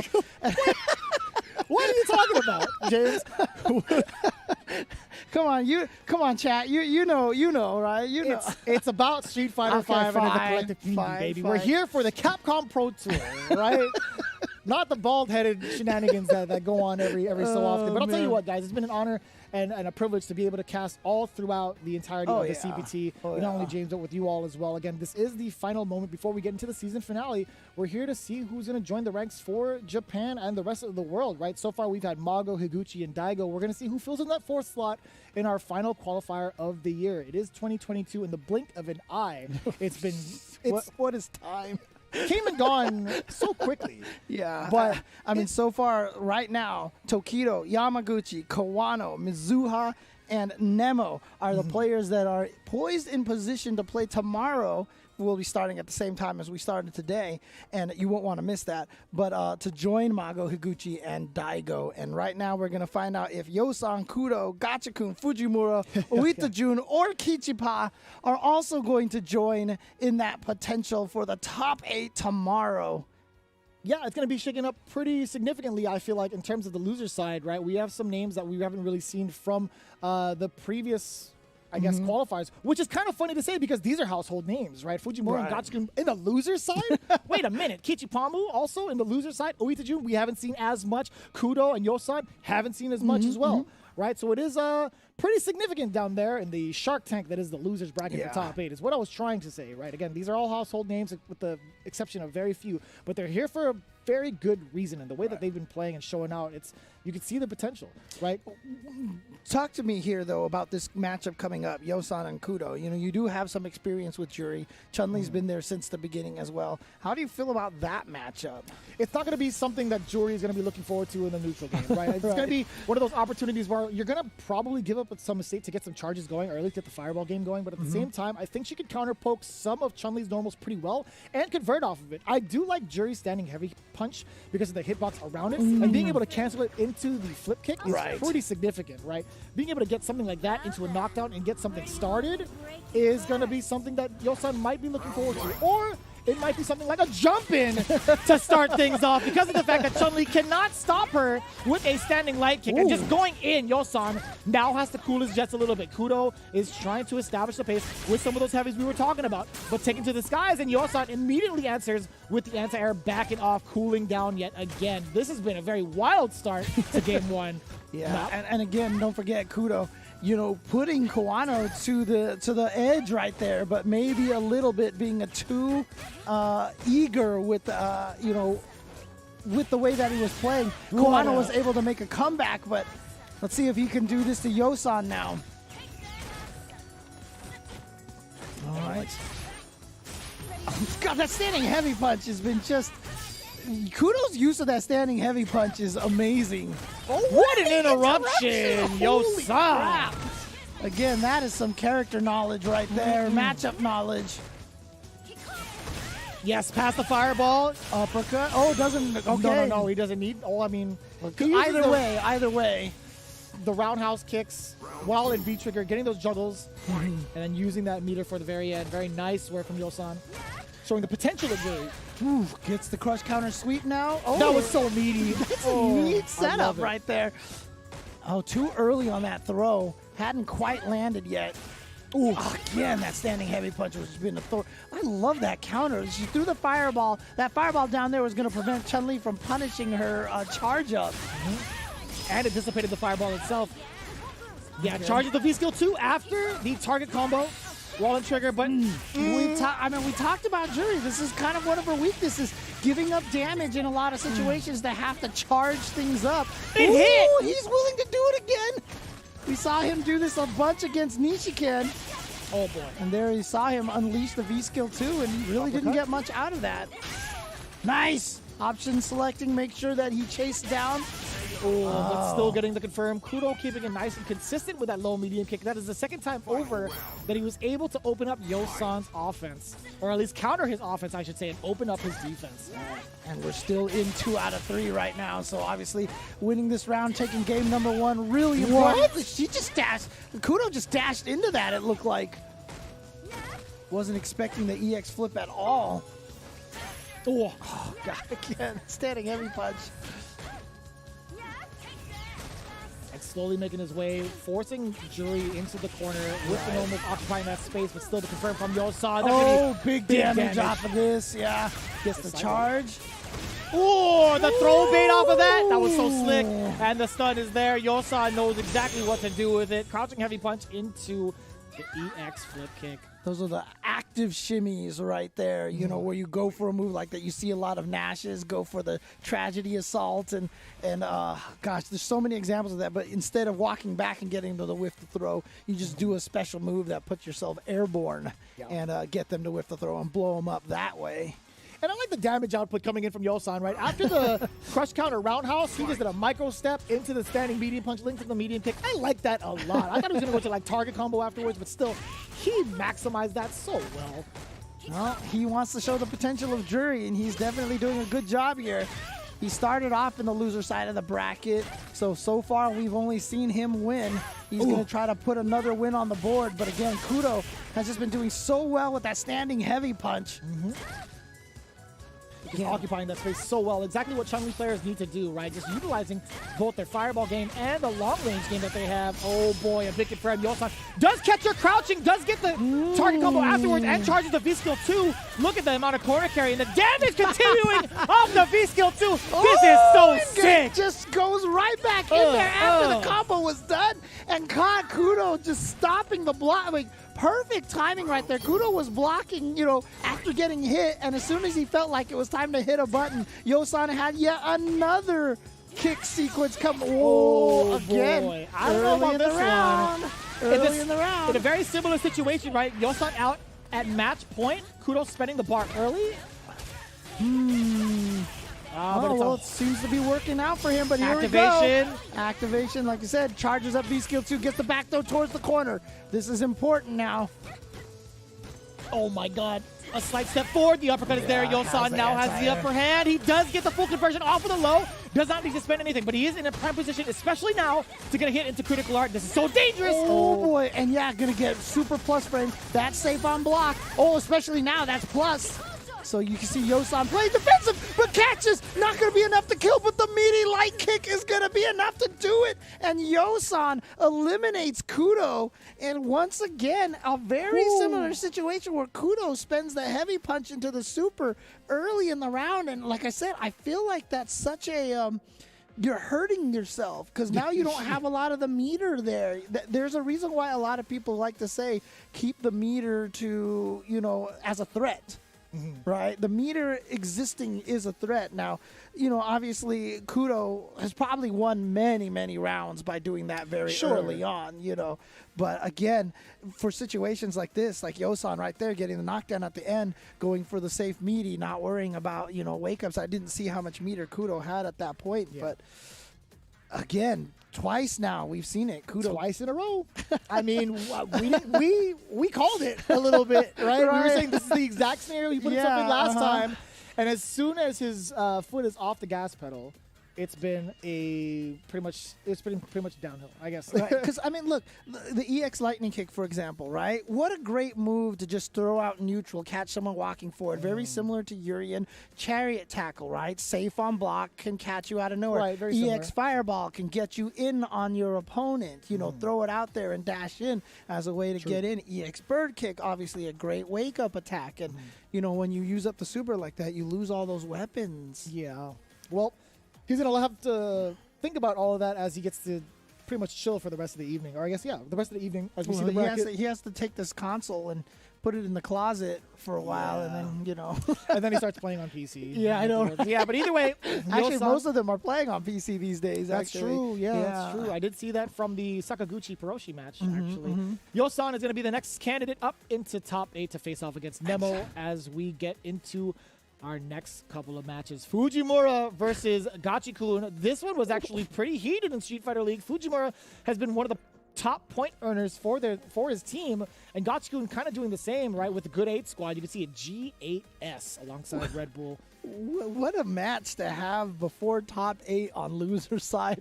That's what I'm saying, man. Gachikun and Fujimura, man, two of the premier players for Street Fighter V since the beginning of Street Fighter V.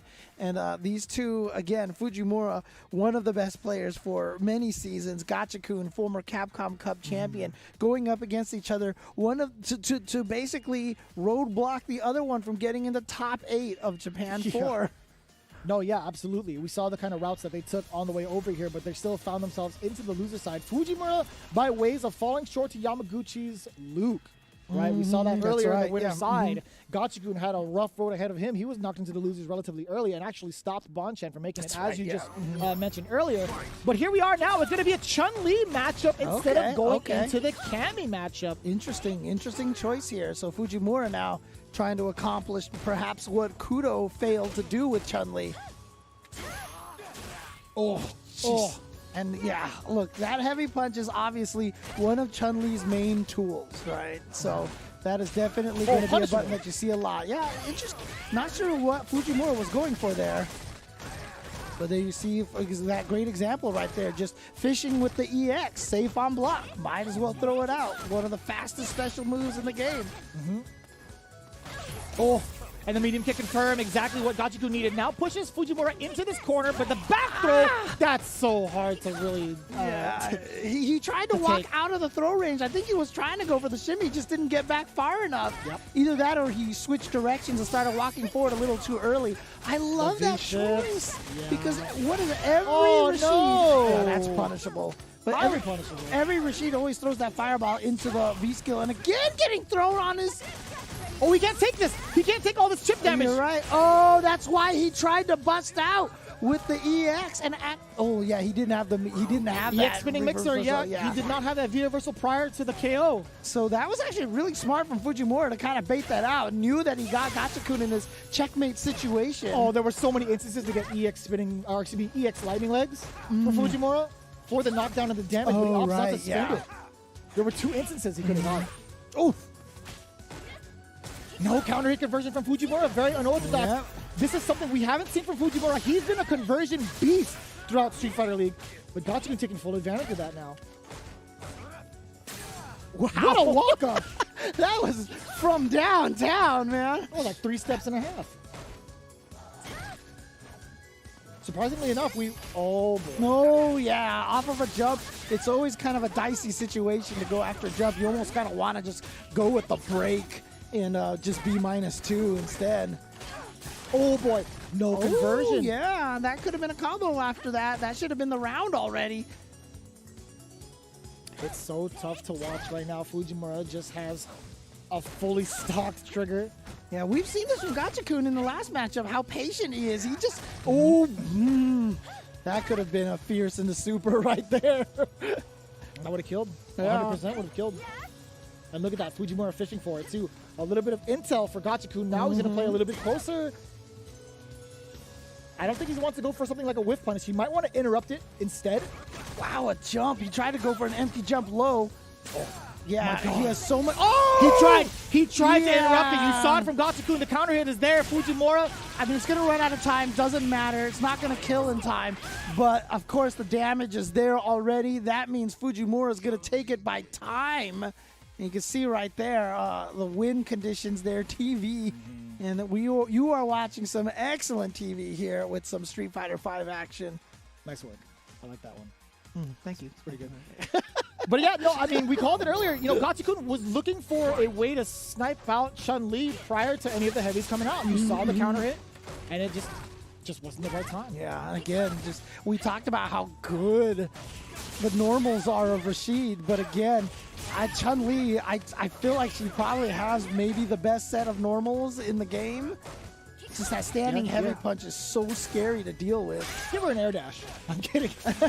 He did that with Rashid already. Yeah, I know. Rashid has one already. It's wild that he doesn't even need it. You know what I mean? Remember when they first unveiled it? Everyone's like, how can you give him this? It's so broken. And then his V-Skill 1 is just still better. It's still good. Oh, boy. Fujimura, man, just sitting Gachikun down, but he'll take all of it. What the He really will. Now he's about to get stunned. Oh, no. It hits behind. Yeah, I wonder if Fujimura was predicting an EX spinning mixer and was trying to avoid it by jumping forward like from all the throws? Yeah. I mean, it would have. I feel like if Fujimura forced it a little bit more with a couple more throws, then possibly. Right. And you saw right there, Fujimura actually did try to combo Fireball into it, but now he does get the counter hit into the legs. That's the first time we've seen that conversion today from both Chun-Li players. Is that weird? Man. Is that weird to see? Ooh, and speaking of conversions, look at that. Plenty of time to hit confirm a double hitting crouching heavy punch. Ooh. Ooh. Oh, okay, now he gets the right distance for that back throw. Not quite enough to kill, though. Fujimura needs to find one more hit. And again, with Chun-Li, it's heavy punch, heavy kick towards medium punch. The reason why those are all so scary, why that's such a good set, is they all hit different distances. Yes. So if you're trying to think about standing heavy punch, you get hit by heavy kick. And then the standing medium punch is a threat, and then the heavy. So you're trying to stand in a range where you can whiff punish the heavy punch, but then you can't whiff punish the medium. Dude, it's tricky fighting this character on the ground. Mm-hmm. That's been the bane of a lot of players' existence when it comes to mid to high level Chun-Li play, right? All right, here we go. Gachaku now. Try to go for the throw a little bit too far away. Oh, activation time. Because he's so dangerous, but Fujimura just holding on. I like that. A little bit of a forward heavy kick action to occupy that space. That was really cool. I made it under and is going to be able to confirm into the V-shift, into the super. Is this going to kill? There was a lot of scaling involved. I'm going to say, no way. That's crazy. There was a lot of scaling on that. I thought it wasn't, James. It was the last hit. I mean, that's where it does pretty much those damage. I was going to say no, too, but I let you do it first. So, you know, I knew it was going to kill all along, Jeremy. I like coin flips, you know. I don't mind it. I don't mind it. I mean, some of the people in the chat were like, yeah, you got me. Like, whatever. Either way. No, but I mean, it was a great time for Fujimura to get up under there, too. Yeah. I mean, just him finding out how to optimize those situations after taking a pretty rough L those last couple of instances, those last couple of rounds. It's good to see Fujimura finally getting those conversions that he was really looking for earlier. Not even just in this set, but in the set prior, he didn't get all the conversions he was looking for. But now he's starting to come into his own skin. He's trying to make sure that he gets himself into those positions to fully optimize those situations. And it's kind of hard considering he's been playing Cammy for the last couple of months. Oh, on League, right? Yes, on League, So it's been pretty rough. I mean, unfortunately for Gachikun, though, again, former Capcom Cup champion, not going to be able to make it in the top 16, which means he's not going to be one of the 4 Japanese players to make it to qualify for, you know, Capcom Cup. Obviously, you know, it's just mostly going to be exhibitions. We'll find out more about that in the future, but it's, you know, that's tough. You got to imagine that's tough for a guy like Gachikun, right? You know, trying to get back into that mix, but not going to happen here. This year, unfortunately, Fujimura is in there, and we have one more person. Is it going to be Uita Jun, another Chun-Li player, or is it going to be Kichipa, the Zangief? Missing a lot of Chun-Li here. Chun-Li and Luke. Are we? I think that's the only repeats we have, actually, when you think about it. I mean, to be fair, Fujimura started things off with the Cammy initially, but Uita Jun coming in with that Chun-Li and then Kudo as well. Yeah, I think you might be right. The only consistent repeats that we have... technically, Mizuha still has a chance to use Colleen. So that could be a thing with Kawano. Okay. But as it stands right now, Luke and Chun-Li are the most common characters in the roster right now. Or at least in the top 16. Okay. But as I said, this is going to be the last match of the day. Uita Jun versus Kichipa. Going to be Chun-Li versus that Zangief. Oh, and, yes. You know, again, Chun-Li can terrorize Zangief with those normals. Heavy kick, heavy punch are some real problems there. Now, obviously, Zangief is going to try to armor through those with either, you know, the V-Skill 1 or the heavy punch or something like that. And I'm glad you mentioned that because those heavy normals do have a lot of recovery. So if he's able to predict that correctly, he could possibly get like a flex into like a punish, right, etc. Right, and then you also talk about the fireball game. If Chun-Li opts to go for something like that and doesn't want to risk throwing out those normals, well, guess what? Zangief has a great tool past that. It's called the Lariat. Right, so. And then if he gets the V trigger all ready to go, you're scared to throw fireballs at all. Either way, yeah. But it'll be interesting to see how this match goes. Again, Kichipa's probably fought plenty of Chun-Li's. He's going to come in here very, very prepared for this. And Uita Jun, I mean, look, Japan has always thought very highly of Zangief. So, you know, he's going to have plenty of experience versus Zangief as well. So we'll see. That's true. Yeah, there's really funky opinions when it comes to Zangief. I feel like it's inconsistent opinions when it comes to Zangief. Yeah, again, it's Itazan's fault. It's Itazan and probably Kichipa's fault as well. These two players, just by themselves, probably have skewed a lot of opinions about Zangief in Japan. But that's what happens, right? I mean, like, in the U.S., Japan, remember, they rated Laura really low, and we were like, what are you talking about? Because we had IDOM over here, right? So, It's different. Different strokes for different folks. Yeah, Right now, but again, these normals. Oh, well, I talked about the armor. And look at this. Kichipa getting greedy. Tried to go for the reset. but he's going to get it anyway. Gets the full Yeah. extent. All right. Force Dynamite. Here comes the Vortex for Zangief. What's his choice? The wake up from Itajun, showing Kichipa that he's not scared to go for that Oh, risk. no. Oh! Yeah, because he can't lariat through that.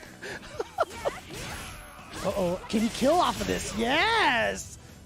And, yeah, last hit on that as well. Didn't even go for the EX legs for guarantee. Well, I mean, he has Trigger still on deck, too, so he can't follow it up either way. Of course, you're right. Yeah, but Kichipan was still making the right calls past that Trigger, too. That was so slick. But Uitajun managing to keep the round. Very impressive. Oh, boy. Oh, yes! Yes! The whip. I love seeing that interaction. You cannot anti-air him traditionally because he can tuck his legs in. Right, and the back heavy kick hits so far straight up. That's one of the weaknesses of losing that standing light kick as a reliable anti-air. Man, it's so funny to see that interaction. When the light knee drop happens and players with the anti-air is like, oh boy, you just got red. It's so sick. Baited! Yeah, I love that. Yep, there you see the flex right there, trying to get through some of this poking from Chun-Li. Aha! That's another option that you have as well. Jump right when they hit the button and make it over, and then force them into a mix-up situation. Yeah, and it's so funky too with Zangief because his jumping medium kick extends so far down that it pretty much reduces his jump height by half. I call that one of the alpha jump attacks because a lot of characters in Street Fighter Alpha had that kind of jump attack that hit way It's down so there. nuts, yeah. Whew. All right. Oh, jeez. Oh, yes. There we go. Yeah, the heavy kick. So if you're ready for the jump and you throw out that heavy kick, yeah, that is not good for Zangief at all. And you see how reluctant from that specific angle, Uitajun didn't want to do anything like back roundhouse because he might have gotten got again. Activation, you already know. Yeah, and he wants to get the life lead because he's down. He wants to get the life lead, so he's trying to chip away with this Kikosho. He can critical art, but he still gets it. Did he get it? Did he get it? No, my what? Uitajun actually could have gotten the game.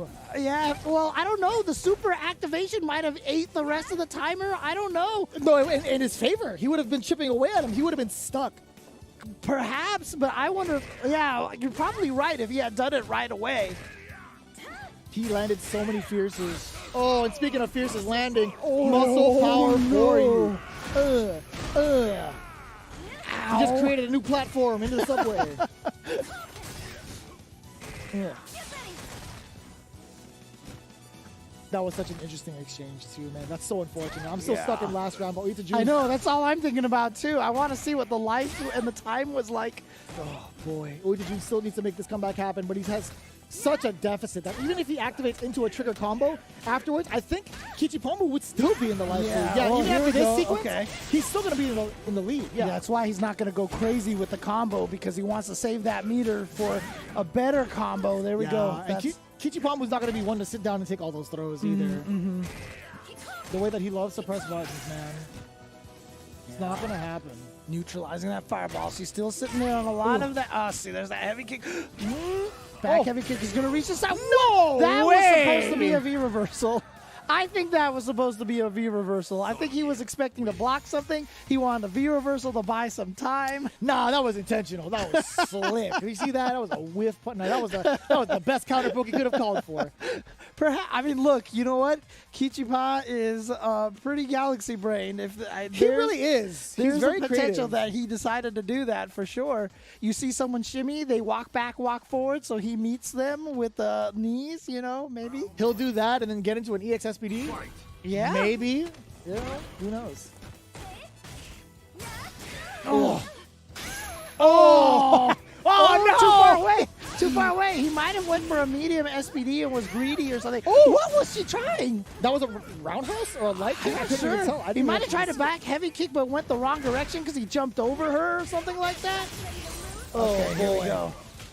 All right, goes for the reset into the throw. I like that decision. And now trying to get this pressure going here, but you see Kichipa's like, I'm just going to walk off this timer. I'm just going to sit back here. Oh, no, he tried to do something. And that's going to cost him to die. He was doing such a good job just playing patiently, but, you know, he was probably trying to do that thing where he's like, look, I'm playing defensively, and then come with an attack all of a sudden out of nowhere. I'm just like Gotcha-kun. Oh, boy. Tuck him in. Night. EXSPD. Dash up now. Here comes the meaty. Okay, regular throw, but you can't get anything off of that. If you're a Weetha Jun, you'll take that regular throw. That's the down forward throw as they're crouching. That's the down That's forward. just, it's just if you throw them while they're crouching, Sorry, it just throwing them while they're triggers, crouching, yeah, excuse me, and you'll take that because he doesn't get anything off of that. Oh. Now Weetha Jun with the life lead here. Oh. Slight whiff punish, but a significant one at that. Weetha Jun just staving off Kichipamu, just barely, really. He does have the life lead. Zangief steaming mad right now. He's angry. Like the smoke coming off of them when the triggers are activated. Oh, he boy. got her walking forward. But of course, that was we talked about. Oh, yeah. That's what I'm talking about. I was so ready. I was so ready, James. I was like, we literally just talked about that before the round ended. But Weetha Jun. And that was, and I'm glad Weetha Jun had the punish all ready to go instead of jumping back and going, dash up, and he was just like, nope, raw super done. Next game, let's get go. it over with. Yeah. Very smart decision. Very lucky decision making too. I mean, that probably could have killed. I didn't see how much life Weetha Jun had left, but I feel like that critical art would have been enough. Yeah, and even if it wasn't, it just puts you in that terrified position, and especially whenever you have a tiny life left, it's so hard fighting Zangief because of that crouching light punch is a terror. It's so annoying. Even if you try to counter poke it or even attempt to quote-unquote whiff on it. Remember you talked about flexing early enough to get the punish in time. Doing it again. Yeah, do it again. So yeah, like on paper, you would think, Chun-Li's got the long limbs of the law is what it is. But no, Kichipamu does have the subtle nuances down to counter it correctly. So a lot of her far range pokes are not cancelable. Otherwise, she could just do that into like heavy lightning kick to blow up the armor. But heavy punch, heavy kick, none of these things are cancelable into specials. All right. Oh. Again, just focusing on this neutral right now. Fishing for that. That's so tough. Yeah, and here we go. +2 mix-up. What is it? Goes for the low. Oh. The anti-air is there. The V-shift punish. Nice. Chases down the V-shift. Extends the combo. The V-reversal. Get off me. Kichipamu is still stuck in this corner. We talked about this scenario exactly. I think Kichipamu is going to try to jab away at the health of Weetha Jun, but he has to pick his spots perfectly, because if not, he will get punished with the follow-up. Oh, nice. And that's it. What a bait. Dash up, shimmy, that towards medium punch hits so far away. Yeah, and being able to cancel into V-Trigger 2 as well. It's going to be so good for Weetha Jun. Looking at match point. Full critical art on deck. Kichipamu just barely looking at the same thing. Now he just gets smacked into critical art territory. Scary times now. I love that from Weetha Jun holding on to the meter. Exactly. Because like I said, having that threat is so important. Ooh. Oh, God. Those buttons, like I said, the various ranges that she has makes it hard to whiff punish them. And yeah, now look at the, okay, good lariat as well. He gets the mix-up. But what a throw tech by Weetha Jun to get out of there. Looking for the whiff punish game. Kichipamu is trying to find his way towards counter-poking Weetha Jun, or at least whiff punishing. Yeah. Oh, boy. No. He ended it early. Okay, that's plus. Oh. Got her. He got the counter and he gets... Oh, he doesn't get the follow-up because it wasn't enough. And that was out of the air. Otherwise, that might have been confirmed. Oh, my God. He's going to get it. The critical art stops. You're dead. Oh, no. Kichipamu counters that sequence again. Woo! Kichipamu with the awareness, the reactions. Nicely done. Oh, I was so sick. Oh, it's the strongest monkey. Oh, good lariat. Gets the mix-up. Oh, where are you going? Oh, no. Oh, trade. That's going to be good for Weetha Jun. Yeah, now backs off a little bit. Yeah, you'll take that trade as a Weetha Jun all day. Oh. And I love it. Kichipamu slowly trying to pick apart the normals that Weetha Jun wants to use. But this is a great side switch. Ooh, he tried to go. It sounded like an EX SPD, but got hit out of the startup of it. Nice EX bird kick in reaction. And again, one of the reasons why you save your meter, you have these tools on your side. Ooh. Slowly but surely. There's that mix again. Oh, he's and gonna do now it again. guess for life. Yup, and that is all she wrote. Kichi Pamu is moving on into the top 8 to face off against Fujimura in his patented style of mix-up game. He tucked in his knees and said, night, night. He put you in the dirt with the EXSPD. Kichi Pamu, you dirty, dirty dog. Yeah, again, Kichipa and Itazan probably not double-handedly, the ones putting Zangief on the map and keeping all of Japan rating that character so strong and just terrified of that character. And there you go. We have our top 8 for tomorrow. Again, obviously some names that are missing from here. Bonchan, Itazan, as I've mentioned. Fudo as well. Fudo, who didn't enter, though, but remember is feeding kimchi to Shuto, right? It's true. Kimchi Nabe, yeah. Yeah. And this is the situation right here, right? He could have gone earlier. Oh, man. He didn't want to spend the bar, but it would have gotten him the round. See, I'm just worried that the timer would have ran out while he was charging up animation. Maybe the kicks hadn't come out in time, but we'll never know unless someone tries to recreate that situation. Oh, that was the ridiculous. Oh God. Man, I love production for slowing it down at that very moment. Is that a cancel? Is it just like he just recovers? It's so fast. And it's so good. The awareness and the game sense from Kichipamu, understanding that scenario in the first place. We saw glimpses of it when he interrupted it the first time. But man, with max potential, critical art on deck, best believe he's going to utilize that same strategy. Kichipamu accelerating himself into top 8 yet again after his falter against Tokido in the winner's side from the first game. Again, he wasn't in bad shape, right? He fell to Tokido 2-1 initially in the winner's side and had to wait for the rest of the competition to play out. Right. That's always the toughest spot to be in, being the first to play and then the last to play. Yeah, and I always feel bad for the person who has to go in that spot right there. But, as soon as he saw Uita Jun win, he was probably like, all right, for 3 matches, I can practice, I can practice against Chun-Li, make sure I have all my notes ready to go. But there you have it. We have our top 8 now. Let's take you just saw the loser side of the bracket. Let's take a look at the full top 8 bracket that we have over here. Tokido going up against the young player from Shinobism, Yamaguchi here, even younger than Higuchi, really being, I guess he's considered like the newest star student of Momochi. Possibly. Here, and Momochi, speaking of, also not a part of the top 16. Not of this tournament. But Tokido and Yamaguchi, Momochi will be represented by Yamaguchi. Kawano versus Mizuha. And then on the loser side, you see it's going to be Kichipa and Fujimura that we talked about.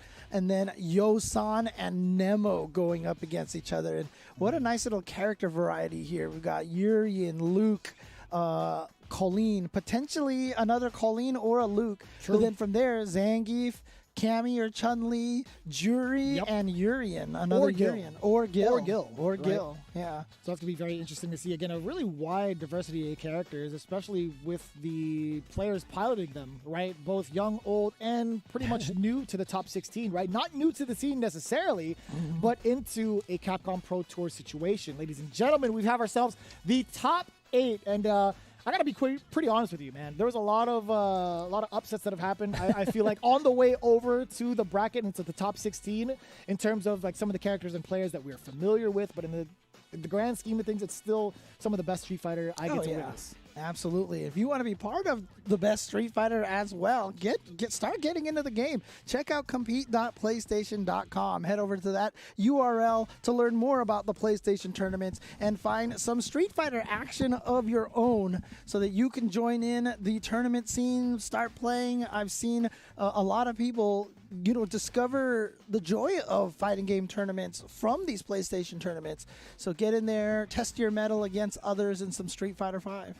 And you can do the same if you're a Street Fighter fan as well. You can enjoy some of the other games that they have going on, especially with the ones coming up very soon with the Capcom authorized mobile game Street Fighter Duel, now available for download in Taiwan, Hong Kong, as well as Macau. Other regions are also coming soon. Best believe you got to keep a lookout for more news on the global release and get ready to join the journey with millions of players to find out who is the best fighter in the world. Street Fighter Duel, again, coming very, very soon to mobile. The global version you got to keep a lookout for because this game is going to be one of the best games for Street Fighter, I feel like, in the mobile universe. Again, this is going to be a game that's going to be sucking my soul, I feel like, because James and I are suckers for mobile games. We promise you that. You were the one who got me hooked on. Here's this. Teppen's stuck fun. on Teppen now, Teppen's thanks fun. to you. But either way, Street Fighter Duel is going to be coming out real soon. But what's coming up real soon also is going to be our analysis of our top 16. That leads us to our top 8. So after this break, we're going to be coming back to you guys with a little tidbit of that. So don't go anywhere. We'll be right back with more of the CPT. Time to fly, time to fly. Never give up, we won't retreat. The ones who stand have turned to feast. So fly, time to fly. Glory waits for those who fight.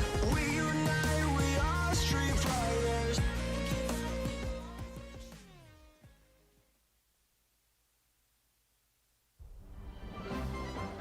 Welcome to the centre of the world. Great Britain's mighty capital, London. This country is incredible. I will become a lawyer. I have to. So then, let us unravel this mystery and discover what events led to this curious murder. Who are you? Herlock Shows. You must have heard of me. We must solve this case, Naruhodo-san. Let us engage in the art of deduction, Mr. Naruhodo. Well, what have we here?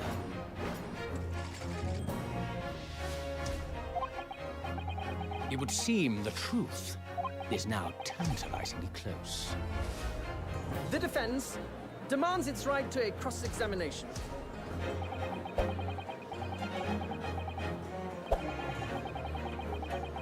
Objection! Your testimony completely contradicts the facts. Objection! My lord, with all due respect, this is an outrage!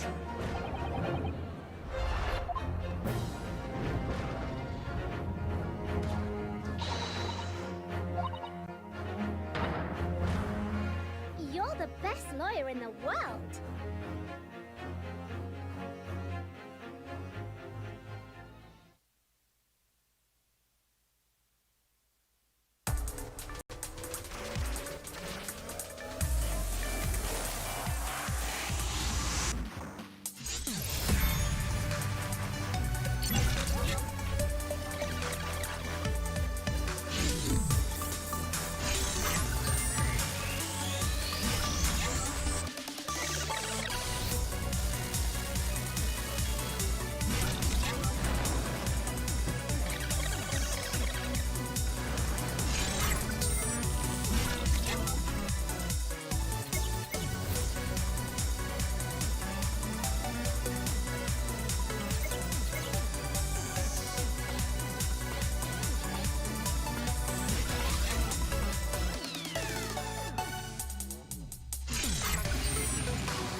Welcome back, everybody. We have just completed the top 16 of the final CPT event of the 2021 season. That is, of course, Japan number 4. We have our top 8. And again, that top 16, look, we had some players that we didn't recognize. As you mentioned before we went on the break, a lot of players falling by the wayside, like Bonchan and Itazan, et cetera, et cetera. Yet, when we look at this top 8 here, still, you know, a lot of names that you would expect to see in a top 8. Yeah, I think majority of those players are pretty much shown off in this top 8, right? Tokido being one of them, Kawano and Mizuha, Kichipamo, Fujimura, and Nemo, to say, you know, some of the household names. But let's take a closer look at who else is in there, right? Yamaguchi, one of the newer students, or at least one of the youngins in the realm of Street Fighter V, making his way against a heavy hitter with, you know, part of Shinobiism. Took down one of the teachers from Shinobiism, taking down Fujimura, if you guys took a look at that. Then we saw Yosan coming in. Now, this is a tricky one, right? It's not necessarily that he's one of the youngins. He's not one of like the newer generation, right? He's the one that's been pretty active with Jury for a while and has finally found himself in a top 16 scenario. Yeah, I mean, Jury is just not one of those characters that you see particularly often. So while Yosan might be a surprise because of the character, definitely not a surprise because of the player. But Yamaguchi is definitely the standout here. This is the one that we're going to be watching carefully in the top 8 because, again, Tokido. We can talk about Tokido, how great he is forever. You know, Kawano, second place last time. Kichipad, Zangief, Fujimura, one of the smartest players. Nemo, we've seen such immense success from him. Yamaguchi, you know, is the one that is kind of standing out here as the dark horse, the unknown factor, but again, has to go up against Tokido, one of the most celebrated fighting game players of all time. I mean, many people consider perhaps the greatest overall fighting game player that has ever existed on planet Earth. Word. And so I can get behind that. I can get behind that idea 100%, right? There's been so many instances where Tokido has risen above and beyond greatness when it comes to his accolades in Street Fighter as an IP, right? Not even just in Street Fighter V, but just overall his performance in Street Fighter, right? You talk about even his performance in Third Strike with Urien, right? He's come full circle going back to Urien. I would always tell the story. There was one Evo I remember seeing Tokido wander around, and he had like 5 medals hanging around his neck, and he's just like, "Hey, what's up?" You know, I was like, "What the heck?" You know, must be nice. Yeah, exactly. Nice.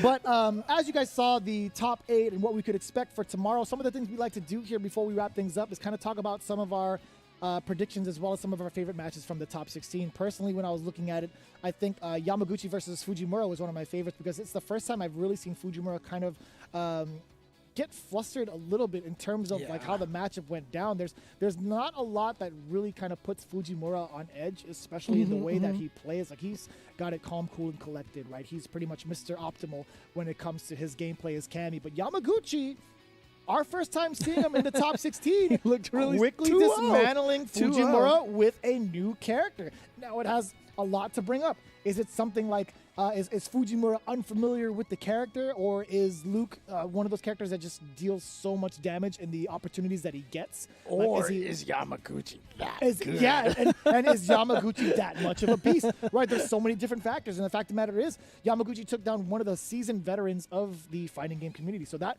in general, I think that was one of the matches I do want to watch again and just see how it broke down.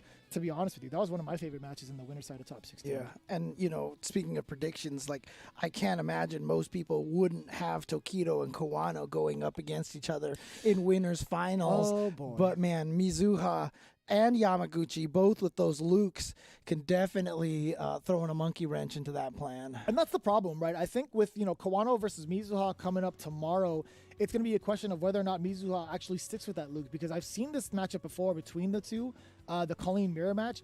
Mizuha doesn't do too poorly against Kawano. Okay. But again, Kawano slightly gets the upper hand, I feel like, in the matches that they've played before in League. But for the most part, I'm curious to see that Luke come out and whether or not we'll get the Tokido versus Kawano run back. There's just so many different stories that could play out in the top 8. But let's take a look at the loser side as well, right? You have Fujimura, or excuse me, you have, who is it? Yosan versus Kichipamu, and then Yosan and Nemo. Yosan and Nemo, and then Fujimura versus Kichipamu. Excuse me. Yeah. But that's going to be a very interesting one, right? Like, I mean, Yosan versus Nemo, how do you feel about that personally? Again, my experiences with Jury are very minimal. You just don't see a lot of that character. Now, the question is, it doesn't matter what my experience with Jury is. It's how much experience does Nemo have against Jury. And if Nemo right now wants to train against Jury, who's he going to call on here? Are there a lot of other juries that they can call on in Japan to try to get some help? True, yeah. Because that's one of the key things that a lot of these top players do. They hit up the other players and get the training from them. And so, do they have that kind of access to the players who can help them out? Yeah, I'm just really curious because there's certain shades of Nemo that we see. He's been really aggressive against players that are pretty much like not really familiar with his style. Like he'll just go into straight offense. But when it comes to somebody he's played before in the past, he plays it way more calculated, in my opinion. Not to take away from his current gameplay and how he played off against Peroshi, but you got to take a look at that video again, or you have to take a look at that footage again. Right. Nemo completely dismantled Peroshi on offense. Right. He just went straight forward. In comparison to how he played against Mizuha, he was playing it way more subtle. He was trying to figure his way out against Colleen. Maybe it was a Colleen matchup kind of thing, but there's been certain instances where Nemo has played against players he's familiar with in the past, and he slows it down significantly. I don't know if Nemo has had enough time against Yosan, the individual, more so than Jury, if he's going to actually change up his strategy. I want to see what transpires there. Mark my words for this. I want to see if Nemo is going to go full-blown offense out the gate for that top 8. Yeah, and then for the other loser side, I'm just really curious to see what Fujimura is going to do. He just saw Kichipa take out Uita Jun's Chun-Li. So does that mean Fujimura is going to go with Cammy? Or does that mean he's going to try to stick with Chun-Li and show what Uita Jun did wrong? That's going to be an interesting one. Yeah, I do want to see the records between them two over in Street Fighter League as well. But for the most part, I know that he's opted to use Cammy for that matchup. I feel like, he doesn't want to use Chun-Li too much against grapplers. Of course, you've seen what happens with Chun-Li and Zangief being able to space him out. Cammy has a DP, man. That helps. That's going to be one of Zangief's way in, is to sneak in those jumps, and having a DP is definitely a nice thing. And you have something like a medium kick that could reach just as far in neutral to kind of be that nuisance and not have as much recovery. But Zangief has Tundra Storm. Ooh. That's also fair. If every time he hits that, I'm going to go nuts. So yeah, it's interesting all the way around. You couldn't ask for a better CPT, right? What a way to end it with Japan, right? One of the best in Street Fighter V. Rob TV has called it numerous times, the best region in the world. So yeah, it's going to be pretty much a wild thing to see. You guys definitely don't want to miss it. It's going to be happening again, same time tomorrow. For those of you in the North American scene, it's going to be pretty late, but for everywhere else around the world, best believe it's going to be in the same time tomorrow. That's right. So we'll see you guys tomorrow for some top 8 action. Hope you guys enjoyed tonight as well. But until tomorrow, we will bid you adieu and see you guys soon. Peace.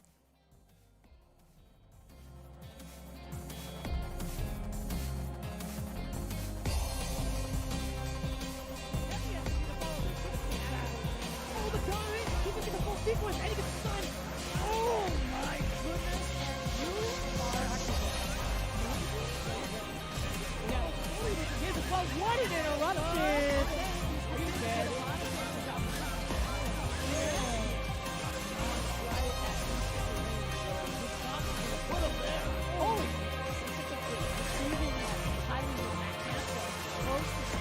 He got the...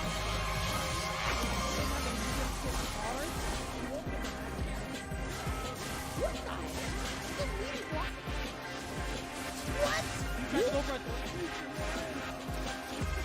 Whoa! Beautiful